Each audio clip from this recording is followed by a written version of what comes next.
All right, thank you. I'm going to call the meeting to order. Everybody, try to grab a seat. We got a nice crowded room here tonight, which is nice to see. But let's start with the Pledge of Allegiance. Ted, if you'll lead us. Sure. Pledge allegiance to the flag of the United States of America and to the republic for which it stands, one nation, under God, indivisible, with liberty and justice for all. Okay, we are going to take this evening's agenda slightly out of order. We're going to skip by some of the normal stuff we start with to get straight to South Main Street project update. Our engineering representative, Josh McAllister, we've got him on Zoom, and so he has a limitation of 5:30 this evening, so we thought we'd get kicked off with him to give an update right out of the gate here as quick as we can. So, Josh, are you in a position to give us a little update? I am. Can everybody hear me? Yes. Yep. Perfect. So we have completed the design drawings for the stormwater upgrades for South Main Street, from Highland down to Warren, stormwater upgrades on Warren Street and as well on Russell Street. The stormwater system is going to be an improved collection system that will bring water down to toward the skate park to a drainage pond and ultimately discharge through wetland areas out to some unnamed streams to the river. The design for that work, construction level drawings, as well as contract documents to solicit bids are complete. And they've been complete for a couple weeks, or 2 or 3 weeks now at this point. Where we are right now, we have received review from DOT because they own South Main Street. They've approved our design drawings as they are. So as of right now, the technical portions of our project, including the contract documents, are complete. Where we are right now is the town is coordinating a review with EDA, the funding agency. They will be reviewing the project for it meeting all of their sort of requirements, their checklist items that they have to ensure that they're adequately or appropriately spending federal money on the project. So that right now is in the hands of the town, and the technical documents are complete. My understanding is that upon completion of the review by EDA, this project will be eligible to be bid. That schedule I think is to be spoken to by the town, but our technical documents for design of this project are complete. Great, thanks, Josh. Yep. Kathy, where? June is on. Is June on? Yep. She's on Zoom. Oh, look there's June. June, can you speak to where we're at in terms of coordination with EDA? Hi, sure. So, yes, thanks, Josh, for that really good description of where everything is at. The town has a number of obligations we have to do and to meet the grant compliance before we can actually start the bidding process. A number of the items relate really to the legal aspect of our rights to work within the road right-of-ways, and given the historical nature of especially Russell and Warren Street, I think John Radigan, the town's attorney, has had a little bit of difficulty trying to determine some of those aspects. And to be honest, EDA's requirements are a little bit probably better geared for purchasing a site, building a business park or something, and then using it for some more economic development in that regard. And certainly New Hampshire highway law confounds a few things too, complicates it. But we're working through that. I had a conversation with our representative at EDA late last week. He was very helpful. Sent him a number of things. We have some revisions and still some more work to do on that. I've asked the town manager to kind of work on some of those aspects with the town manager, and I'm working to kind of meet just the grant administrative requirements for the project. So once EDA gets everything together this week, hopefully this week we can get those documents in. Then they will need, it somewhat depends, they've been a little vague about just how long to review everything. So they'll review it, and we'll probably have to make a few adjustments, certainly on the bid ad, changing a few dates. And then there's a few other pieces before we actually bid it, and then it has to be bid for 30 days by EDA federal requirements. And then there's probably another good 2 to 3 weeks, and Josh can speak more to that, about sort of checking bid items and kind of double checking on all the contractor responsibilities and documents and pricing and everything that they'll be submitting. But that will become more of a technical part that HEB will pick up. So construction won't be able to start till we get through all those phases of still working on the administrative aspects. Kathy, June mentioned that there are a few legal documents and things you were working with Attorney Radigan on. Yeah, Any so- updates on those? Yes, so I did send it to John Radigan, and he did revise according to what, actually, he sent one thing, and Brett said that there was things that he needed to take out of it, which he did, and he resent it to Brett. So Brett's reviewing that to make sure that's accurate now. I don't know what else we have. Right, Pierce is. Our requirements are, to take the technical documents, the plans and project manual specifications, all the bid items, and forward that to EDA. So they have that. Hopefully they're starting to review that part.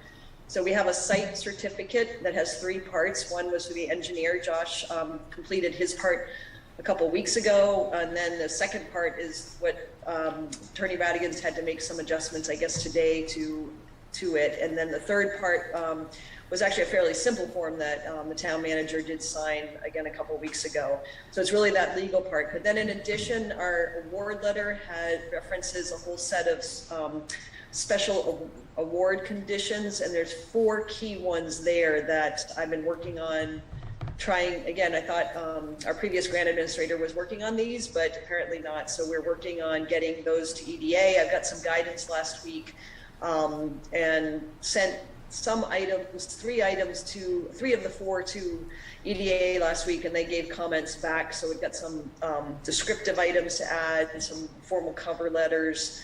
One item was about in our application to EDA to meet the NEPA requirements. We had outlined a number of permits, and so they're asking why we didn't get those, and that's due to HEB's good work on the design, and we don't need a wetlands permit. So we need to just kind of update our explanation about some of those things. So it's a couple of the standard award or special award conditions I think are fairly easy to address. It just needs some time to kind of put the narrative together and all the documents. There is another one that is about, I think, still kind of our rights to work, especially within the state highway of Main Street. That might be a little bit more complicated, and we probably need Attorney Radigan to give some updates to EDA about New Hampshire laws and maybe get something in addition. HEB gave us plenty of information, but I think we need to give further explanation about New Hampshire highway law, which is beyond what I can do. So we'll probably need some help with that. So I'm going to get to that this week as soon as I can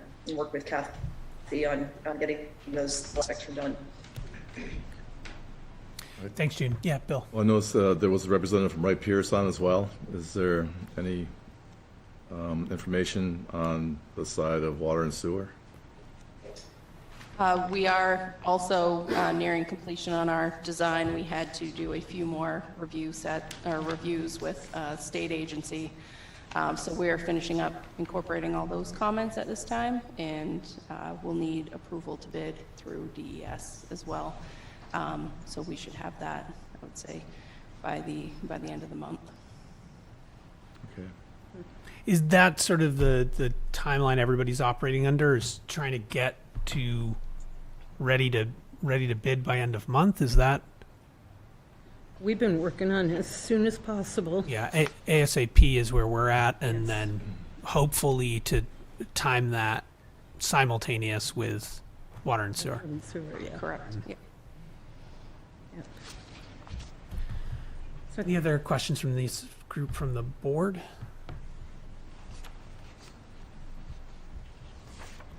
So the bid process itself won't start for another month. That's the time frame, hopefully.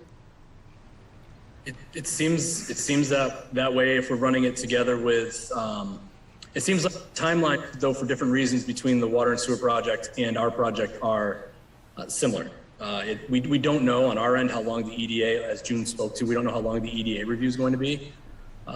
So we're hoping that we're ready to rock and roll as soon as we get authorization from EDA.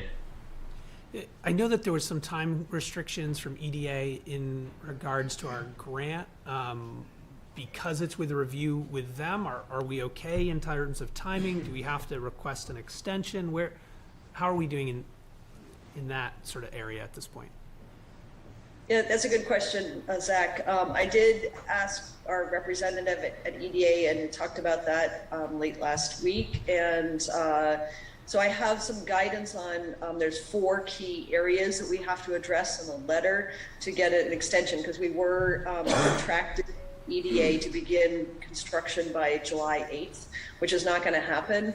So they understand that. I think we just have to, their suggestion was to first get all the documentation that we need in so they can start the review process. And once we have that, and when, they can say it looks complete enough and they need to review it, then we'll have a better sense of the timeline of what we want to ask for an extension for. So the first step this week is to do some of these things that I just outlined, and then the next step will be to work on an extension, because we are going to need that, and they understand that. But we just, again, need to put together all the documentation in the format that they're very specific about the format. And unfortunately, there's not really like an implementation guide with some other grant management programs. So it's been a little bit of going along, learning as we go, but doing the best we can with it, I guess. Do you want to see comment? I was going to ask if we're bidding in June, 30 days takes us into July in terms of closing the bid. Do we believe that this project's still going to kick off this year, or at this point are we delayed until spring of 2023? I think I would have to ask Josh and Wright Pierce and Rebecca to maybe give some guidance on what the bidding climate might be. And I think that's a discussion item to think about when we do ask for an extension, of where we might, if it's worth bidding, and then when we would anticipate a construction start. Yeah, I mean, I can speak to it briefly. This is not an ideal time to bid. Generally, you want to bid either in the fall or the winter. Fall after construction season is over, or the winter leading into construction season when contractors have not lined up all their work. At this point in time, bidding in the summer, we'll call it summer, I think we're going to be limited on the number of bidders that we see, but we've had that conversation from the beginning on this project. The timing was never really ideal as to when we were going to bid this. So there's a couple things at play right now. Construction prices are extremely high at the moment. The contractors, we might have a limited supply of contractors that are capable of even bidding on this project if it starts this year. But these aren't things we know until we bid. I have bid some projects recently. I just did a project in Waterville Valley where we had a lot of interest, but we only had 3 bidders. Prices were high, but this is, most of the time we're trying to get projects out in the winter for bidding so that they can start construction early spring and get a full season. So there's no good answer to that. It could go if we get enough contractors to bid on it, and the contractor is ready to rock and roll and get moving on it. It could start this year, or we may have to take another approach. Okay, so it's a little bit wait and see there. We got to get through the paperwork, which has been the increase in costs for the contracts. How does that affect the grants? We're asking you for an amount, now it's increased. I don't know that. Yeah, it's my understanding based on, I think Kathy could probably review the grant contract amount, and it's my understanding that, our award is $2.7 million from EDA. If we go over, and then the town is putting in another amount of, I forget the exact, Ann would have that. I think the total, we've already gone over because adding in Warren Street and some of the design changes we had to have, but I think we were up to around $3.5 million as the total project cost was roughly I think that's about it where it is. If it comes out higher than that, then we'll have to figure out how we cover it because our award is again 2.7. It's not like EDA is going to add in more money to, that's my understanding at least. We could ask, we can see, but I doubt there's, again, they give an award and that's it, so we'll see. Are we able to use our ARPA funds to cover some of that shortfall, or no? You would definitely have to look at that, but as far as I know, federal funds, you couldn't mix. Usually it's hard to mix them. It's Yeah. very hard to mix them. So Yeah. you would have to speak directly to EDA on that. Okay. So what would our other options be? We'd have to somehow find some money Yeah. to offset the additional expenses. Which could include the general fund. Could, yeah. Okay. I mean, we're close to $1 million right now with Warren Street as our portion. I got a question, might be too far in the weeds, but say you get the whole package put together and you go out to bid, and only two people, two companies actually put together a bid, and you have, them in for a conference, and you decide that, no, it's just too much, we're gonna pull it. Now, would that be kind of extreme for a company to put all the work in, and then just get it pulled, or do you think you might target actually sometime in the fall or winter? We've done this in the past where we've bid projects in non-ideal times, and the risk is that you just have to bid it again. If you only get 2 bidders, you may not even meet the EDA requirements for competitive bid. Right. If we don't have any bidders, obviously we wouldn't meet that. And really the cost is the level of effort on HEB's end to facilitate the bid. Which I think our contract for that effort is like $11,000. So if we put it out to bid and then it didn't work, and we worked with EDA and they said, why don't we try this in the fall or winter? The risk that the town would be taking on would be the cost to bid it again. And maybe a better bidding climate, more than makes up for that. Okay, thanks. Is it possible to construct the bid in which basically we give them the option of telling us when they would start, rather than making it a hard line this summer? So basically giving them an option of this summer or next spring to maybe get more bids. What we'll often do is, you assign what the completion date is.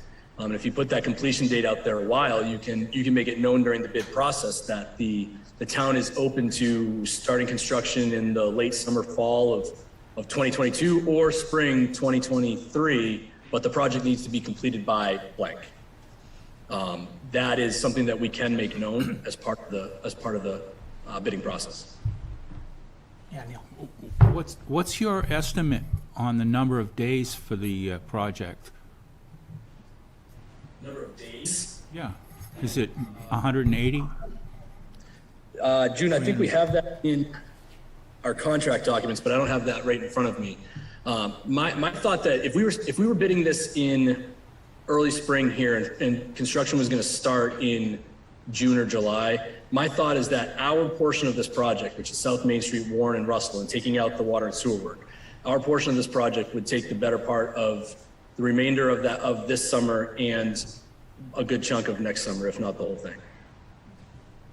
It's a little bit more than a one construction season project, and when you start late in the year, you end up overlapping and having to mobilize and maybe extending a little longer. But my thought is that it would be done by fall of next year if we started construction in June or July. Thanks, Josh. Given that we're running low on time with you, I want to make sure we get some audience questions in. If there are some, keep in mind we have HEB for only the next 9 minutes. So if you have a question that relates to engineering in specific, try to ask your question first. And if it's not, then and anybody who wants to ask questions, approach the podium, state your name so that we have that for our minutes, and then please ask your question.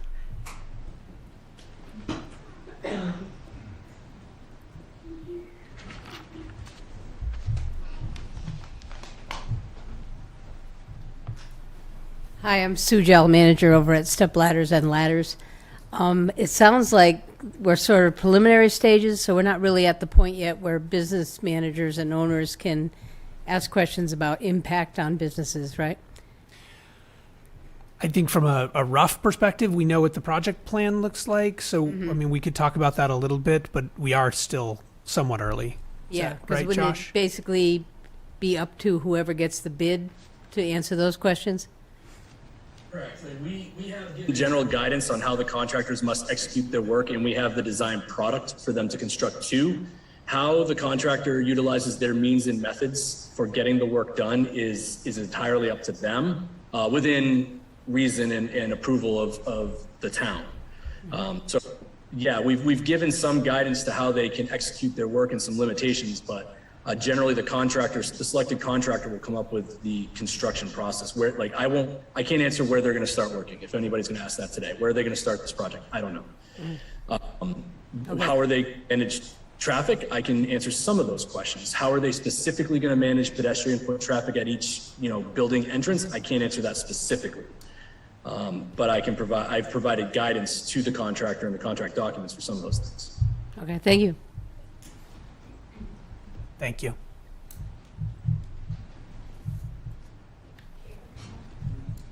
Other questions? Anyone? Mr. Ray? No, Alex. Hi, Alex. Hey, how's it going, Josh? So, it's hard to extract any real facts. I can sense that, but one of them is simple. The time that the road time and location of the road, will it be totally shut down in segments so that we have to go either up Russell or down and around the backside here? Is there any time that it will be shut down? No, we've provided for an alternating one-lane traffic pattern. So good. The current project on Main Street would have at least one lane of traffic at all times, unless there was, we've left consideration as part of our conversations about night paving or anything like that where it might be easier to shut it down, but all of that needs to be approved by the town prior to happening. So alternating pattern, one-lane patterns is the intent. And Ray Pierce has also set up their documents in the same fashion. who's that voice? That's Wright Pierce for the sewer portion of the project. Yeah. The other question is, I'm assuming it will go in sections, whether it's 100 feet or 200 feet at a time. Will the remaining sidewalks be and side parking spaces be usable? So in other words, this thing will be in segments where the major and with the flow of traffic, albeit it has to be two people going back and forth. Will we make an effort to be utilizing that linear parking lot at least, meaning both sides of the sidewalk where they aren't? Sure. Yeah, I mean, the way the process is probably going to go is they're going to come and tear up all the pavement at the same time. They're not going to go and do a couple hundred feet of work and leave the rest of it in play. But it's drivable. It will be drivable, yes. It will be, we will be keeping traffic on it the whole time. So whether we're able to keep parking spaces on the sides while we're not working in specific areas, that's something that we can approach during the construction process and have those conversations to make it safe. It has to be safe because it is going to be an active construction zone. But if we're working down by Highland Street, we don't need to necessarily take up all the parking spaces, 700 feet away. That would be something that we could work with the contractor to come up with a safe way of signing it and making sure that it works. So that could be on the table, but we'd have to talk to the contractor. So maybe we could only have one sidewalk, but it would be good enough because people will shunt town anyway, just generally speaking, but. Maybe. No, it's sure. Some will avoid town. But if we can do things like one sidewalk and that constant flow and signage so they can figure out 3 ways to go, Parker, Green Street Extension, or the one lane helps. Okay, thank you. That's all I. Yep. Thank you. Steve? Thank you for not calling me Mr. Rand. I know, So just listening, I have a big concern with dust. and with dust control. And that's a hidden huge cost to most businesses on Main Street. So I hope we have a really good plan on that. There will be, the contractor will be required to put together what's called the Stormwater Pollution Prevention Plan, which is required by the EPA. The Stormwater Pollution Prevention Plan outlines how to manage sedimentation both through water as well as air as it progresses through a construction site. So that plan that will be prepared, it'll be a requirement, will have dust control mitigation measures included, and the contractor will be expected to execute those. Right. And if he doesn't, does he come in to do the dusting? We can have that conversation, but we will have an engineer on site too that will be ensuring that that the contractor is managing all of their. Yeah, Berman's steaks don't like to be gritty either, so I'm not the only one. Yeah. Josie. One concern I'm having is there's a lack of parking available already on Main Street. So my question is, even if we have sidewalks, if there's limited parking, it's not going to be a walkable street for people to walk on. So my question is the Board of Selectmen working on finding alternative parking? Is there alternative parking at all? And are we working on any visuals to, like signage for people to know what parking is available, maybe on Green Street? So, because parking is going to be a main issue for businesses. Yeah, I think parking is probably one of the biggest issues for sure. Can I jump in? Yeah, please, Don. We've already done an inventory with the university and available parking and some private.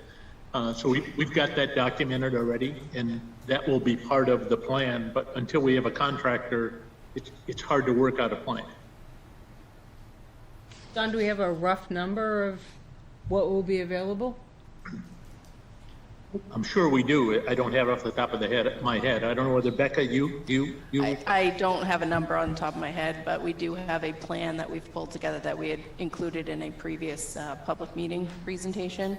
So we will revisit that and identify additional parking throughout the project with the contractor. Thanks, Rebecca. Thanks, John. Hi, I'm Angie Miller. I know you said that a lot of our guidelines can't be created for businesses until we have a contractor. But the reality is the contractor, no matter who they are, probably doesn't really have a huge investment in the survival of our small businesses. And so I'm wondering what exactly we are putting in the bid to create some sort of structure, because Saturday morning at 9 a.m. there was a parade and nobody came to Melissa's yoga class. Like, people are not going to come down to Main Street. And so I feel like it's not on the contractor to determine our viability. It's on us right here. We're the ones who are invested. So what are we doing in that bid? What is in that bid specifically to help us not become a gutted town? The bid documents, like I said earlier, require that there maintain one lane of traffic. The bid documents indicate that the construction timeline, which I think we ended up with 7 to 7 or 7 to 6. I don't remember what the timeline was in there. It may be modified before we finish as well. If they need to work outside of that, including weekends, they need to get it approved by the town in advance. The bid documents include requirements to maintain access to all storefronts, including stepping into the storefront if we're working on the sidewalks, but also maintaining safe passable walkways along Main Street. So those are the things that we can put in there. How they execute those things, again, that is going to be up to the contractor. Those types of things are included in there.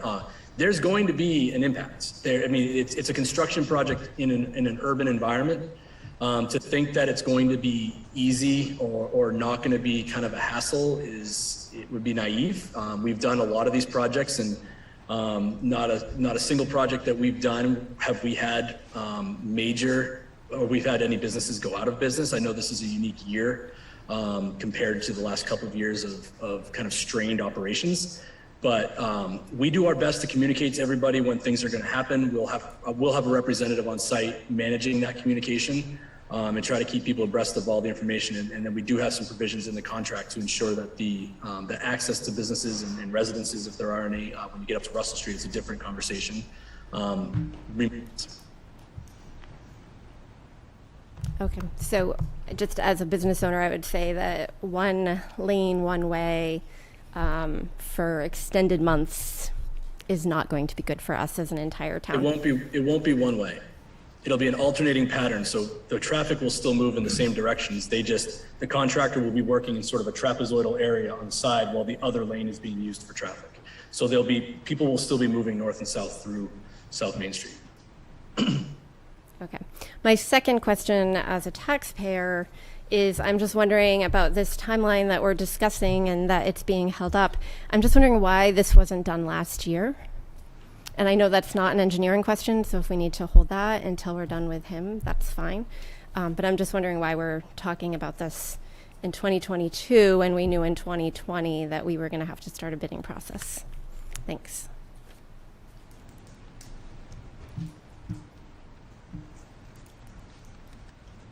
Kathy, do you want to speak to the timeline of the project a little bit, the broader timeline? You mean not starting in 2020?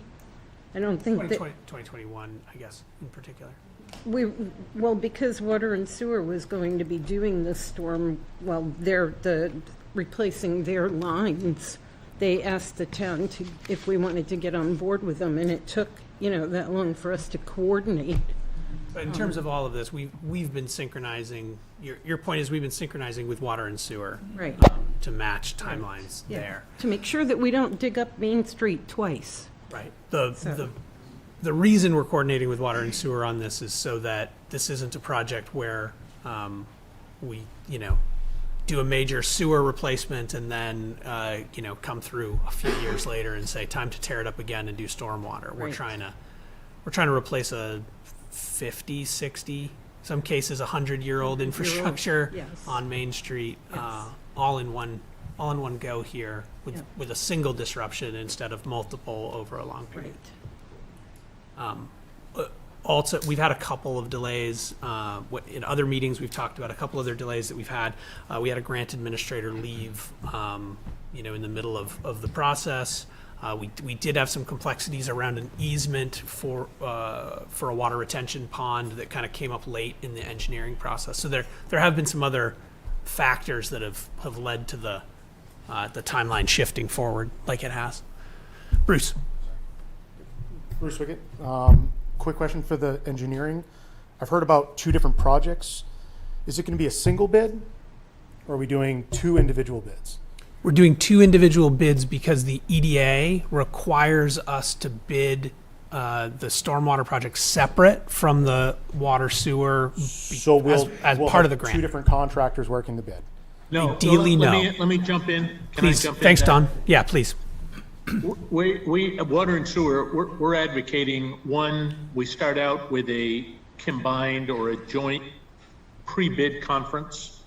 So we clearly communicate to those who are interested in construction that our goal is to have a single contractor, even though we're going to have 2 separate bids.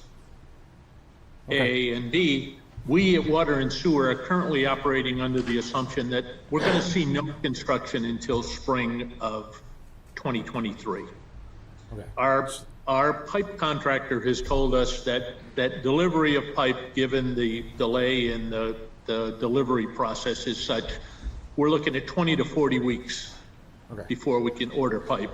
And both projects are pipe intensive, for lack of a better that's an answer that kind of answers the question we all had 20 minutes ago. Yep.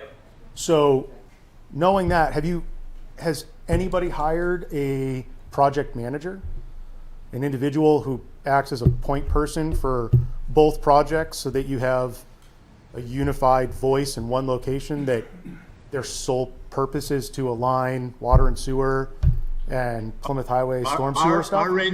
Our engineers, we're currently operating as, our engineers are operating as a team. we can't make a determination about that until we see how things play out. But your engineers and the Plymouth storm sewer engineers are different, correct? No. Well, it depends on who you're talking to. I represent Water and Sewer District. Yep. So our engineers are working with the town's engineers, HEB, Okay. to coordinate the bidding process, to discuss how are we going to handle this. One of the challenges is the relative uncertainty. We're both dealing with different federal regulations. Yep. We, Water and Sewer, are dealing with U.S. Rural Development. The town's dealing with EDA. They have similar but different sets of regulations. We initially were hoping that we could do a single bid. However, we found out that EPA won't bless that.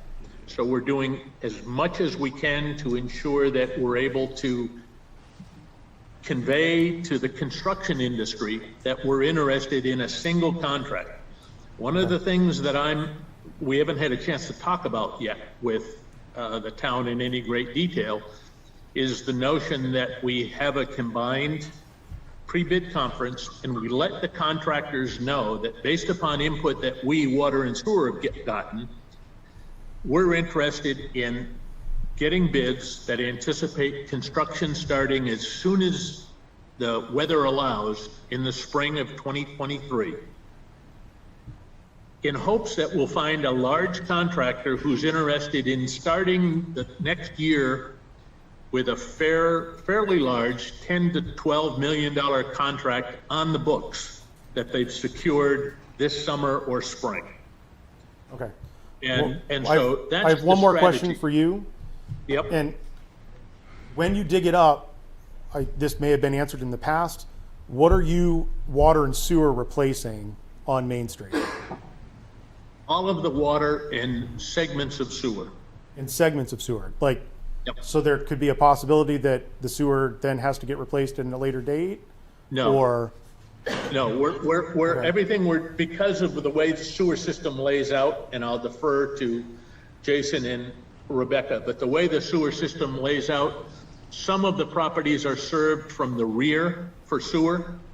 So one of the reasons we're trying to do this the way we're doing it is that we wind up with a 30 to 50 year road reconstruction. okay, So when we're done, we're hoping that most of us will not live long enough to see another reconstruction effort.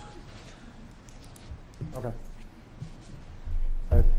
That's my, for the engineering, hopefully Thanks, Bruce. you'll have more, open up for more questions. Yeah. For like actual businesses in town that are gonna be heavily impacted and what the town's planning to help them down the road, 'cause Let me kind of address this. Can I need to go. I'm sorry, Josh. Go I'm ahead. sorry, I have to, are there any other engineering related questions? Because I do have to leave. I'm seeing none, Josh. Thank you for staying over a Thank little you. bit. Thank you Appreciate for being it. patient with me. Yeah, Bye. thank you. Can I jump back in, Zach? Yeah, please, Don. Thank you.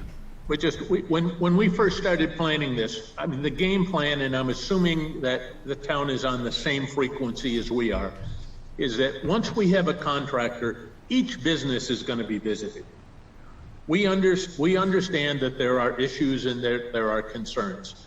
We can't replace all of the sewer or all of the water lines on Main Street and some of the sewer, tear up 50-year-old concrete in the center of the road and put in drainage without disrupting downtown. And that's going to happen. And we get it and we understand, and we're going to try to minimize the inconvenience. But okay. There's And I no can- frosting that we can put on this cake that is going to make it palatable for some people. Well, The fact of the matter is it's going to be a construction zone. I can speak for an individual who manages 8 buildings on Russell Street, that I completely understand it needs to occur. You talk about waiting until you get a contractor before you reach out, and the room's filled with individuals that have a dozen questions or are anxious now. And I would suggest that you reach out to them sooner rather than later, so that at least they feel as though they have some sort of connection with what's going on, because you're now talking 2023 for parts, and we have people that are concerned that they're going to lose their business or have massive disruptions with their business. And I would say that if you reach out ahead of time and have that conversation with them, it might ease some of the concerns and not fill a room. But thank you very much. I don't know if June is going to speak to this or not, but in all fairness, there's been several times over the past couple of years that we invited businesses to participate in the impact that we were going to be seeing with this project. Here's how did you reach out to the businesses? Because the only time I've heard is from the one email that I got from Mary Ann. Well, let me address that. We engaged a group of students from the university who went door to door, and then we did a survey trying to address concerns. I get the fact that this is spread over a long period of time, and so what happened 2 months ago isn't on everybody's radar at this point. But you know, we have been working hard to try and bring this to closure in a way that's responsible and that is responsive. At the same time, we're trying to deal with some federal regulations that are often frustrating. Our whole project team on both sides of the aisle is very frustrated with the fact that we can't seem to find a way to bid it as a single contract. We've worked hard at that. We can't get there from here. So we've accepted that and we're moving on. Hey, Don. I'm sorry, go ahead. No, I just was informed that we've had a couple of public hearings as well regarding the project. Yes, and exactly. That being said, though, I mean, we still do have time to, work it with the businesses. So And that's why we had Mary Ann send an email for this meeting, so that we would fill a room, so that we could speak to the business owners and give them a chance to talk. So, yeah, please. Dave Chapman. So my partners and I own 18% of South Main Street. Kids walking door to door up on Russell Street, college kids knocking on doors, that doesn't affect this community. The community is based on Main Street. This community wouldn't be here without the college and Main Street. I know my costs of goods have gone up 24% this year. And now they're looking at pipes out, you're looking at 50 months before you can even get piping. We're at $2.7 million for the contract, or for the grant. We're at almost $1 million of our tax money going into this. But if it goes out another year, there's not one person in this room that says this doesn't need to be done. We know it needs to be done. There's a sinkhole in front of the Lucky Dog. I've complained about it 15 times in the last 3 years. But it's going to double. It's going to be a $5 or $6 million contract the longer it goes on and on and on. So who pays for that? Us as taxpayers, us as business owners.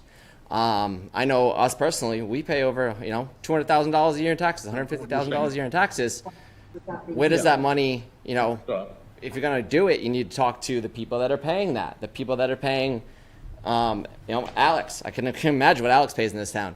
But not having these little meetings, walking up and down Main Street, people walk by my business every single day.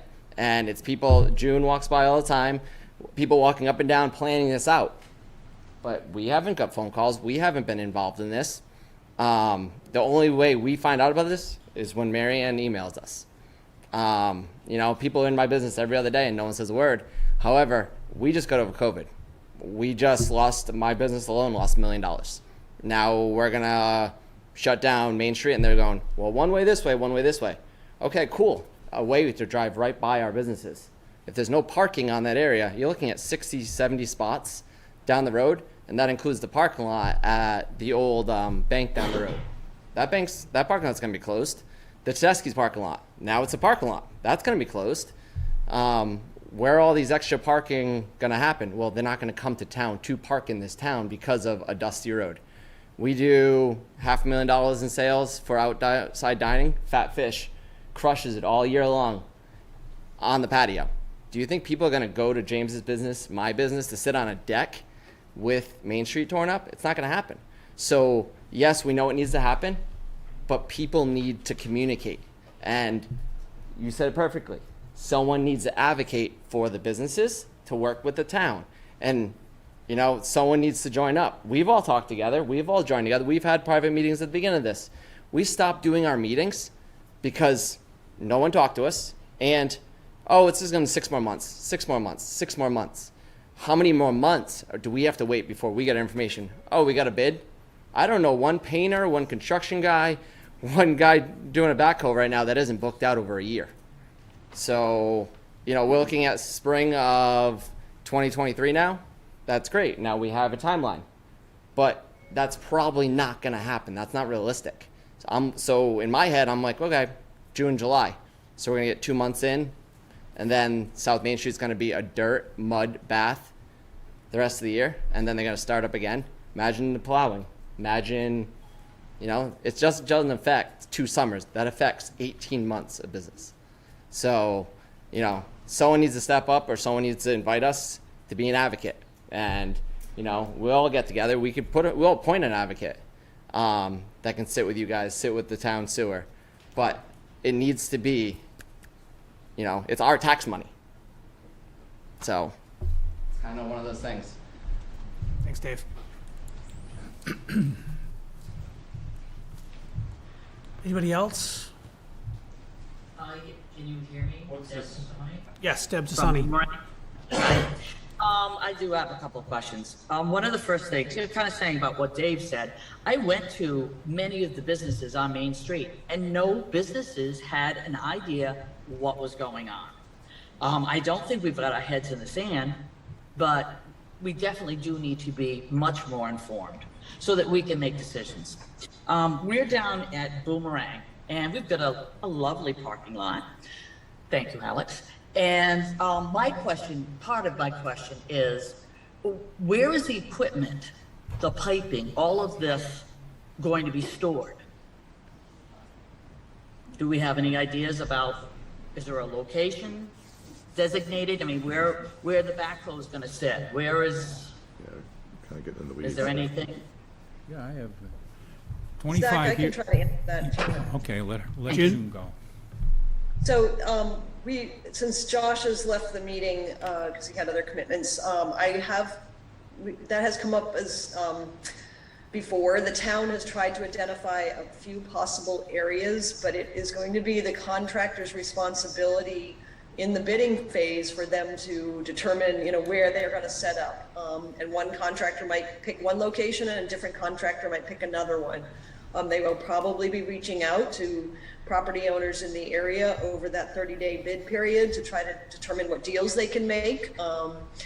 It is their responsibility to find a location, so we cannot answer that. And I've asked HEB several times, is there any way we can kind of direct that? And for a bunch of liability reasons, it's the contractor's responsibility to find spots to set up. So we just don't know till we get into that bidding time.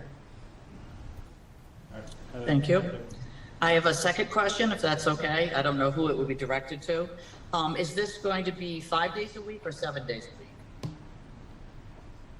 a week? In other words, we're looking to see whether or not weekends are going to be, they're going to be doing construction during the weekend. The bids are, this is Rebecca from Wright Pierce. The bids are set up so that it's generally 5 days a week. If a weekend day is required, that will require prior approval by both the town and the water sewer district to do that. Okay. Thank you. Steve, did you have another question? No, go ahead. Let's go forward. Okay, thank you. Anyone else? Any other questions? Yeah, please. So my name is James. I own Fat Fish and Grotto, the whole building. My question is, if we're starting this late in this year, why aren't we kicking off this project where it just takes one summer, where one season is impacted? That's my biggest issue with the whole thing. Is like at first now we're hitting this summer. We're starting in July. And that's, you know, any outside season, especially this year when it's nice, like we've already started our season. So we're going to impact 2 summers, as Dave was saying, 18 months of impact on everything. And I get it. You guys, the plowing, nothing's going to be easy. The project needs to be done. I guess what I'm saying is if all this bidding and all this stuff is happening last minute, why isn't the whole project being pushed to one time frame, in and out, one summer impact? Just Exactly what we're trying, what we're advocating in this situation. I mean, the challenge has been dealing with state regulators, federal regulators, trying to get engineering done. I mean, we at Water and Sewer are still waiting for responses from the railroad folks at DOT. So we control our side of the agenda, but not their side. And so our thinking at the moment is recognizing the supply chain challenges, recognizing that contractors are dealing with a huge influx of federal dollars for infrastructure. We're thinking, let's bid now, tell the contractors that we don't want to start until snow melts in 2023, and then be ready to get in the ground as soon as we can and finish as much as we can before the snow starts again in 2023. That's the game plan. It's not that we're insensitive to it. There's, there are these extenuating circumstances that I'm sure all of you in business deal with on a daily basis, some of which we can partially control, others things that are totally out of our control. So at this point, what we're suggesting is the right way to go is to bid in anticipation of starting as early as possible in the spring of 2023. Get as much done as we can. So let's get all of the obstacles out of the way. Get as much done as we can in that season, and then do the cleanup and buttoning up the following year. The problem is, Murphy is alive and well, and the best laid plans of mice and men is what we're up against. If the snow goes away in March and we're able to start construction in April, that's different than if we have a long winter that goes into the end of May. So we're really trying. I mean, the engineers have done have done pretzel exercises to try and accommodate the changes that we're up against. But frankly, we're trying to do the best we can. The Water and Sewer District has the ability for you all to sign up and get regular updates if that's what you want. I mean, we're trying to reach out, but there's only a handful of us and there's lots of you. And so we're willing to try and make this work the best we can. We're happy to get, if you all want to appoint an ombudsman, that would be ideal.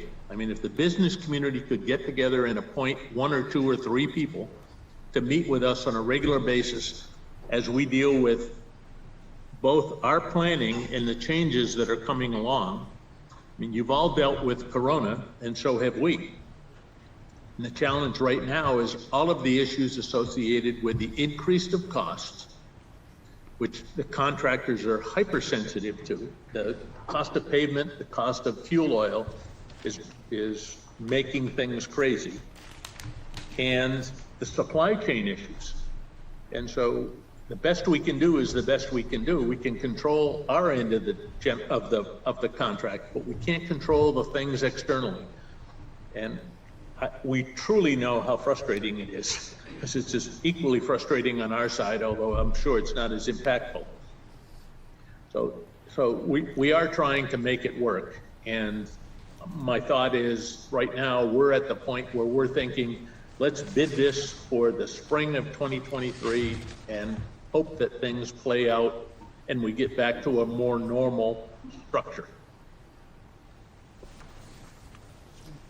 So I guess lastly would be, anybody in the businesses on Main Street understands supply and demand right now, and that's the issue with the piping. And all I'm saying is, so my question becomes, what if the next step is, it becomes that it's a year and a half out, or it's another 20 weeks of the piping? You see what I'm saying? They're saying it's 40 weeks, but what if it's really 70 weeks, 60 weeks, it gets pushed out again? I don't know.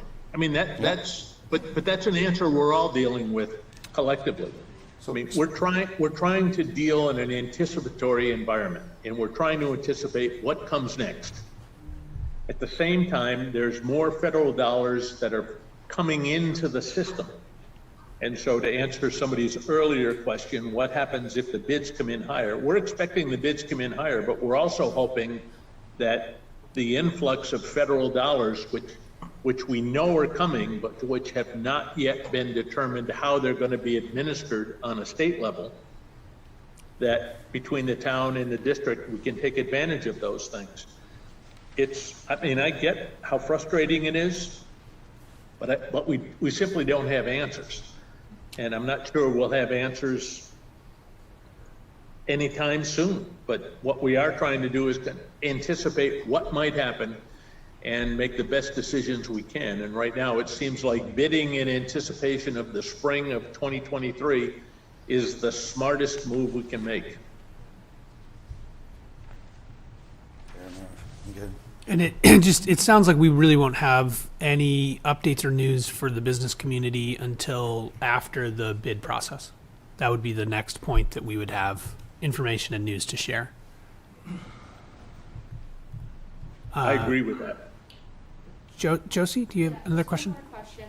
I think originally I thought that construction was going to start this year, but it sounds like the plan is to go through the guidelines and making sure that we're following what the EDA and the bidding process wants, and the construction will begin next year. So my question is, if this is going to be seasonal, have we contacted the college to see if they'd be able to lend any parking lots to the town? This is going to have an impact on the college as well. I imagine enrollment may see a drop because if there's not a functioning downtown, that's going to have an impact on whether students, what they envision the community of their college life is going to be. So has that conversation been started with the university, or is there any way we can start that with them about using a parking lot during the summer season when they're not going to have the same volume of students on campus? The conversation was started with the university more than a year ago. Yeah, Steve.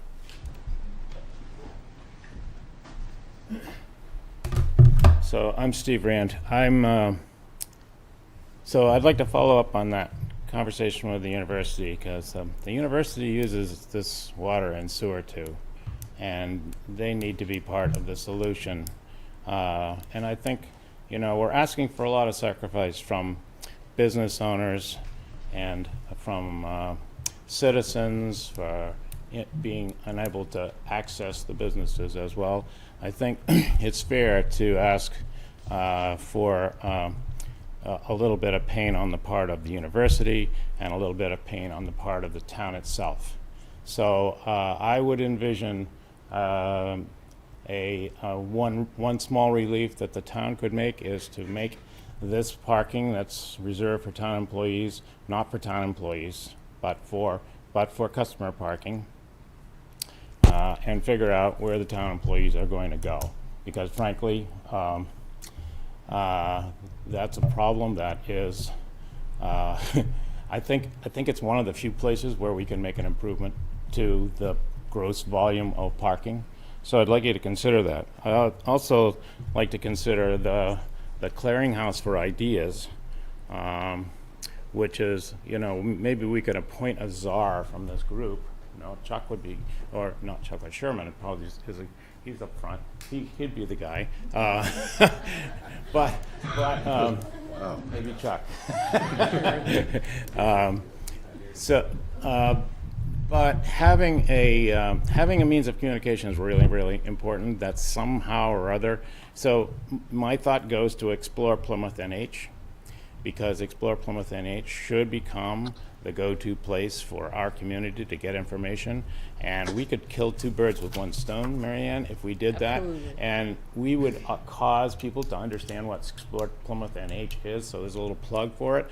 And also generate and make it the place to keep information about this project, so that there's a place for people to go who need information. And then try to ask the business community to aggregate their ideas and present them, so we don't have to like go back and forth and rehash all the old problems and so on, and actually work on solutions to mitigate. We're not going to solve the problem, but we can mitigate. So part of that is marketing, and we need to be sure that everybody in the general area knows that downtown Plymouth is still open, and we're going to give them all a lollipop for putting up with the dust and confusion or something. You know, we need it.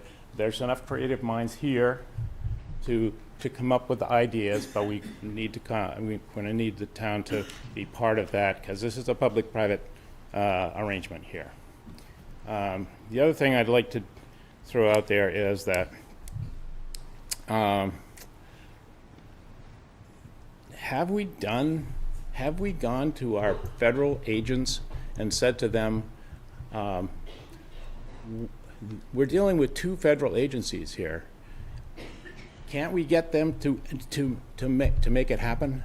Can't we get them to pull the strings to make the coordination of these 2 projects unitary?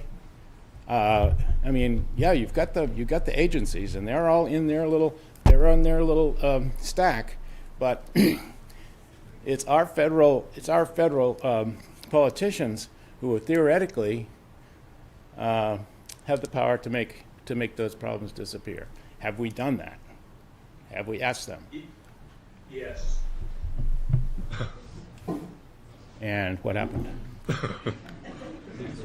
We are where we are. Yes. So is it a matter of more political action? Do we need to go and stand I mean, do we need a crowd to get something to happen? And who's going to lead that? Don.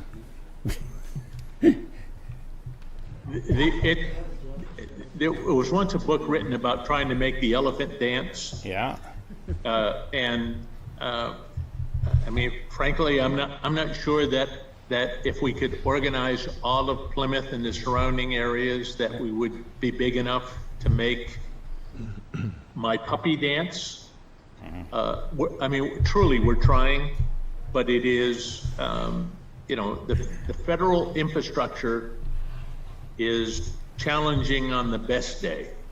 The people we're dealing with have been extremely cooperative. I mean, I don't want to cast any aspersions that any of the people who are dealing with New Hampshire are not trying to cooperate. But it is a large infrastructure with a set of rules that are set by Congress, and they're trying their best. But you know, I'm not sure some of us would live long enough to see us being able to change the way the administration of these projects happens. And so, you know, we've tried, we've not been able to make the adjustments, so now we're trying to make the accommodations. Okay. Do you have a chronology of those attempts, and could you share it with us so we can talk to our federal representatives and see if they can see how they look at it? Could we have that, please? I'm happy to pass along to Mary Ann the folks we have spoken with from Water and Sewer. I can't speak for Town Hall, but I'm happy to pass along to her the efforts that we've made up to and including last week when we had a representative of Congressman Custer's office attend one of our meetings. Great. And yeah, unless the 2 organizations are working together and asking for what they want, nothing's going to happen. So I won't go any further onto that. One other thought, and that has to do with costs. And we're talking about bidding out to an actual project of 10 to 12 months away from the bid, because we're loosening the end date to that. And I'm just thinking, that is going to be who's not going to inflate their costs in anticipation of the change in materials cost 12 months away? And is that a winning possibility? Probably. Is it a winning plan? There are ways to address that. We're suggesting that we build in structured inflationary provisions to deal with supply chain and inflation issues right in the contract. So the contractors, we know contractors are nervous about what the costs are going to be for asphalt, for fuel oil, for piping down the road. And so what I'm suggesting, or what our team is suggesting, is that we build that right in the contract so the contractors know that they're not on the hook to try and anticipate or use a crystal ball to figure out what's the cost of pavement in the spring or the summer of 2023. And it's according to the folks we've talked to, that's been an approach that's worked successfully in some places.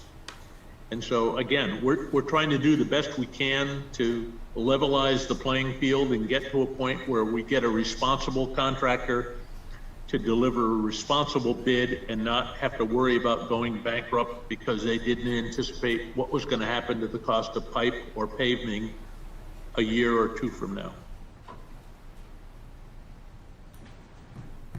Thanks, Don. Is my concern.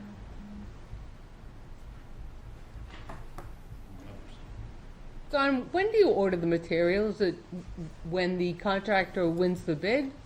So then 50 weeks from that? Or before that? Yes. Yeah, no, the contractor orders, not us. So if we don't award the bid until when? July. July of this year. Mm-hmm. I'm guessing we'll be considering an award sometime in September or October. From a practical perspective, I mean, if we package everything and we're ready to go to bid in early June, we've got a 30-day posting requirement. That's going to put us in July. This is not simplistic because we're talking about a single contractor with two separate contracts if we're successful. And we're going to have to analyze that, and we're going to have to negotiate with either the low bidder or get approval to go with someone who may not on paper appear to be low. So I'm assuming that we're going to be awarding the contract sometime in the fall. So then that math doesn't actually get us to spring, does it? Yeah, it does. Yeah, it does. Well, not later. Within reason, it does. I mean, there are, if we start construction let's say we start construction April 2023, there's a lot of preparatory work that's got to be done, not the least of which is removing the concrete from South Main Street, which is a requirement of DOT. That underlying that pavement is concrete, so that's got to be removed. That in order to do that and not totally shut down the road and disrupt everything, it's going to take a period of time.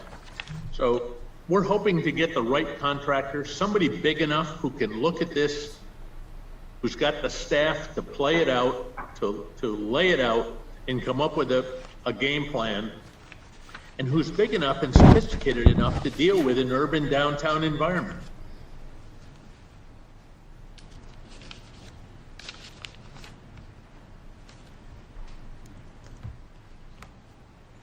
Yeah, Scott. It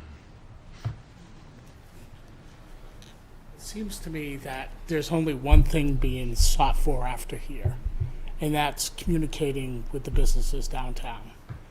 And if Plymouth Village Water and Sewer in the town could put together a weekly email, bi-weekly email, providing updates of exactly where we are today, and if the message is we're no further than we were last week, that's fine.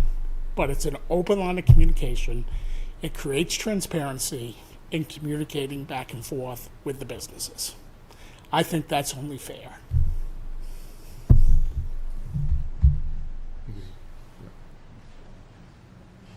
Were people signing up for that communication? If they went to your website? They can, but if someone wants to quarterback pulling together the mailing list, we're on board, and I'm happy to work with Kathy and June and your team to make sure that gets produced and sent out weekly. I'm not sure weekly is the right number, but we'll try.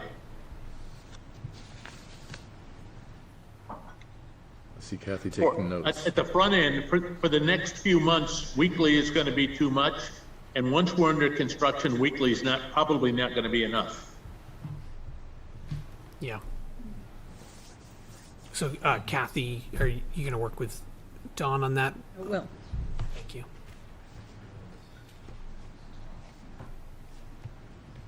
Anything else from the community? Did I see Mary Ann's hand go up that she'll coordinate getting the mailing list? I do have a secret mailing list on. I see. Okay, I was just checking. Yeah, be happy to help, Ken. Thank you. Sure. Anything else from the town, from the audience, business owners? Actually, I have to say that Mr. Rand has the mailing list as well. So maybe you can collaborate. What's that? I was really busy over here. I couldn't. Excellent. I just referring to your father. Good. You remember that my grandfather's name was Mr. Rand, and my father's name was Mr. Rand too. I was referring to your father, Steve. All right. Well, if we're good on that topic, we will move back to the regularly scheduled agenda. Seeing no other hands or movement towards the podium. All right. One thing to ask: do we have map representations available of the projects, and where are they? Where can we access them? Do we have to come to the town hall to get them, or are they on? I think we even have some on the website, but documents off the website under forms, not forms. No, just documents or something. I had it up.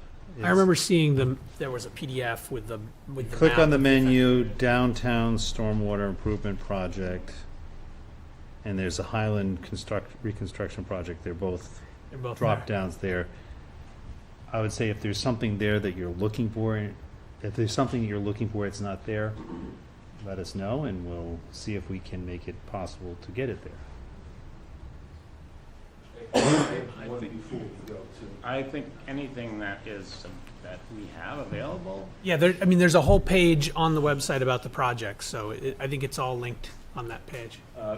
Vince, Six Burner Bistro. Vince, hit the microphone just so we make sure we capture it for.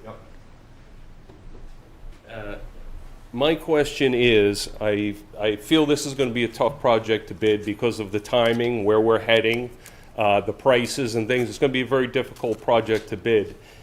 Is there a drop dead date with matching funds and things like that that could scuttle this deal? I think the answer is yes, but having not been granted the extension yet, we're not sure what the next requirement date for us is. Thank you. But that's certainly top of mind for all of us, is making sure that we are able to expend the grant that we were awarded.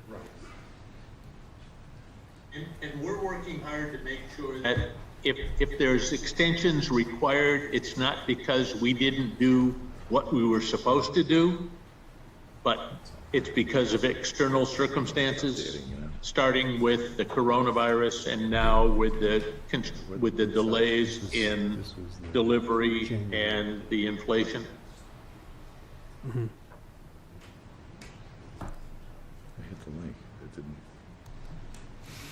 All right, with that, I'm going to close out the agenda item on the Main Street project for this week. Of course, we're here every 2 weeks. If anybody ever wants to come back and ask us questions, we'll be right here. Same time, same place.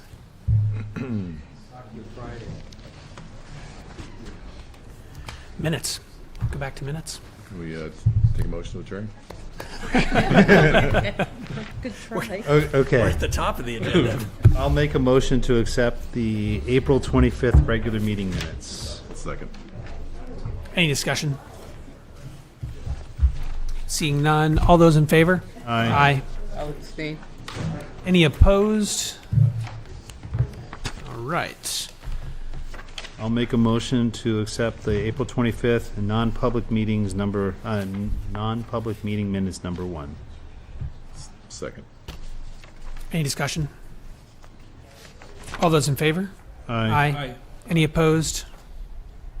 Make a motion Go ahead. to accept the non-public meeting minutes for number 2. Second. Any discussion? All those in favor? Aye. Any opposed? Seeing none. I'll make a motion to accept the April 29th non-public meeting minutes. Second. Any discussion? All those in favor? Aye. Any opposed? Seeing none. And finally, I'll make a motion to accept the May 2nd work session meeting minutes. Second. Any discussion? All those in favor? Aye. Any opposed? All right. Chairman? Yes. Just wanted to let you know that Chief Alex Hutchins and all of his officers had to leave. They thought they were going to be closer to the beginning of the agenda. Ooh. So I'm not sure if you want us to try to call them back or if you want to try to reschedule them for the next meeting. Okay. The agenda that actually was put out for the public didn't have them listed at all on it, but it is on your agenda. Didn't have who listed on it? Chief Alex Hutchins. Okay. Oh, is this the appointment? They're coming to the office tomorrow.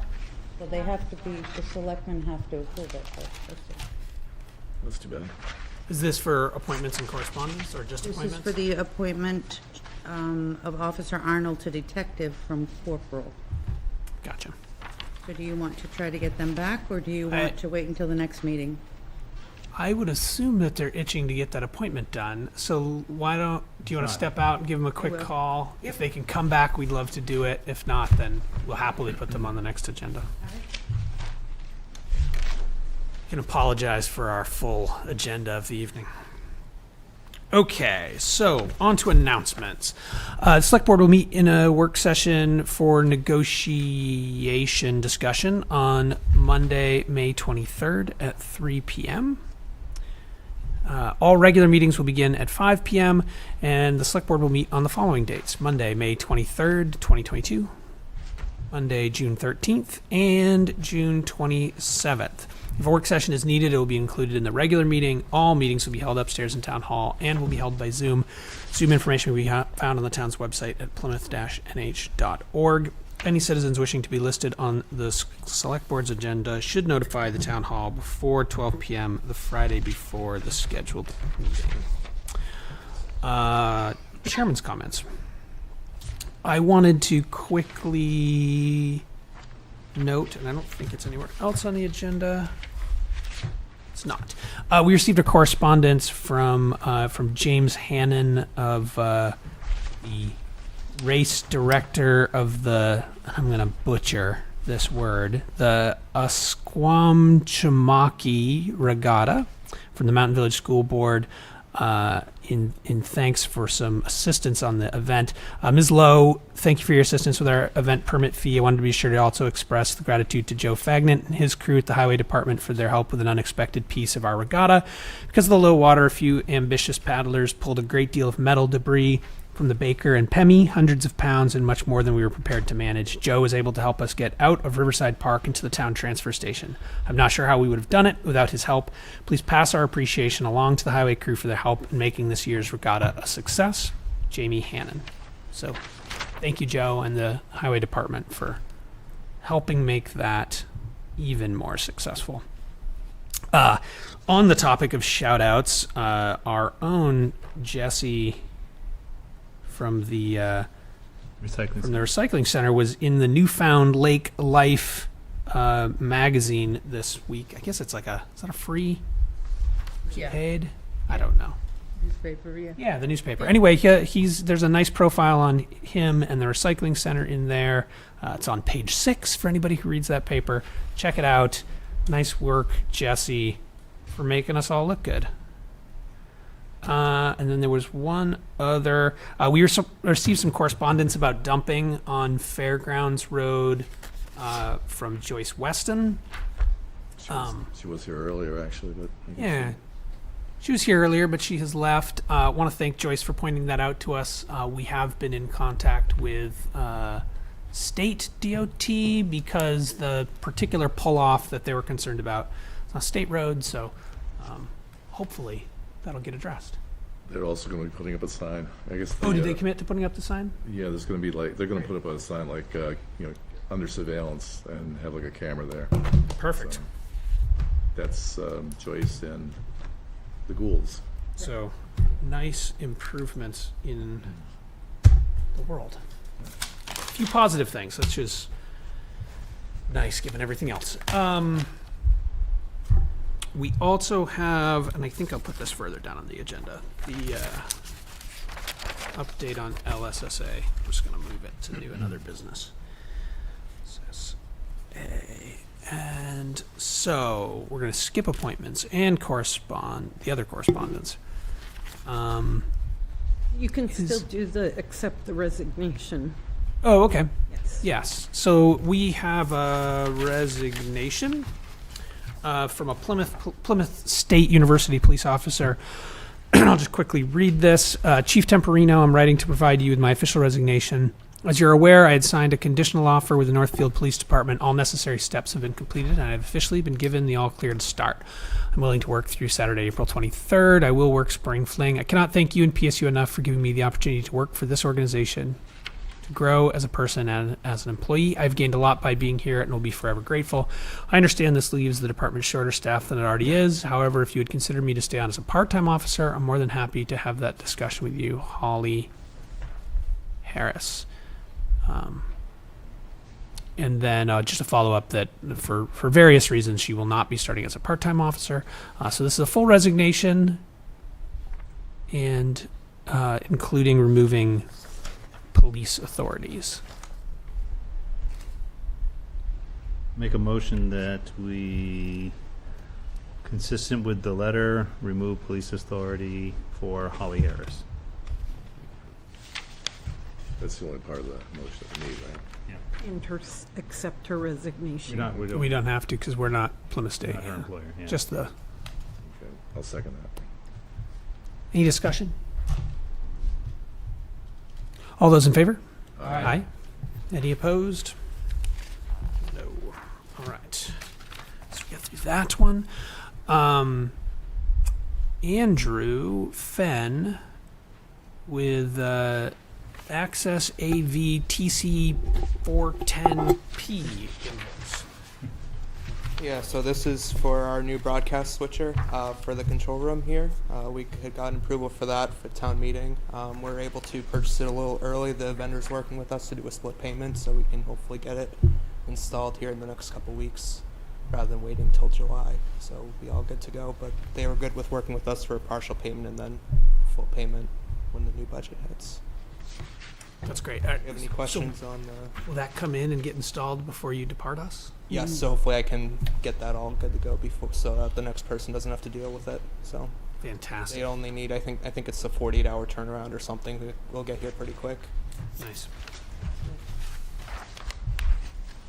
What had we estimated at town meeting? Do you remember? It was 10,000, so it's a little more because they added shipping. So I wasn't going to push them on it since they were giving us a pretty good deal on it as it was. So And is this like a single source vendor where we don't have an option of getting competitive quotes?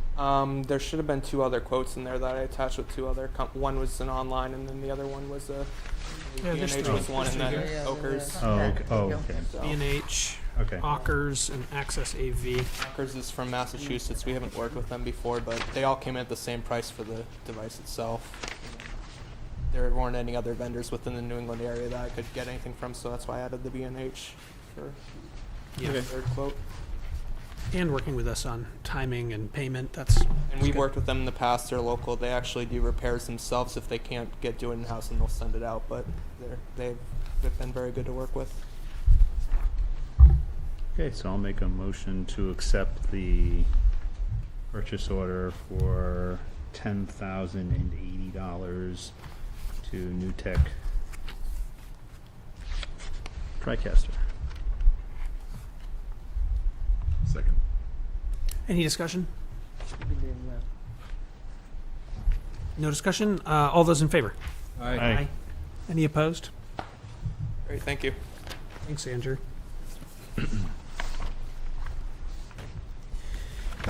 And next up, Anna Bear, Conway Office Supply, new copier for Town Hall. Yes, our copier recently, we have put calls in for work to be done to it, and because of the age of it, they cannot find rollers to fix the copier. So our proposal now is to purchase a new one. This one has 1.2 million copies on it, and it has, that does not include the scanning. That is just the black and white and color copies. I have found some funds within some departments to assist us in paying for it. If we lease it, it is over $10,000, but if we purchase it outright, it's $7,600. So I'm asking the board to approve $7,600 for that. And this is with an additional, this is with the contract that we have now? Yes. The contractor that we have now, yep. So will you have the ability to scan? Oh, yes. Another, or this machine? With this machine, Okay. yeah. And have we had this, am I reading this correctly? We've had the current one since 2013. Yeah, so it's 10 years old, yeah. Definitely cheaper to purchase it out, however they do Yeah, want. that's what I was trying to give you think the through option the to, lease, whether or not it made sense, but if, if we're getting 9-10 years out of one, then Yep. And probably not. again, there are 1, 2, 3 departments contributed to it, and we're hoping Excuse me. that this one will also last 10 years. We'll see. There's 3 departments, so the The planning department, planning, the select selectmen's, board, and the tax office. Yeah. Yep. Okay, great.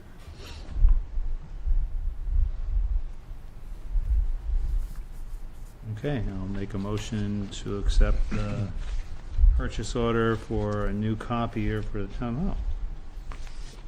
Second that. Any discussion? All those in favor? Aye. Any opposed?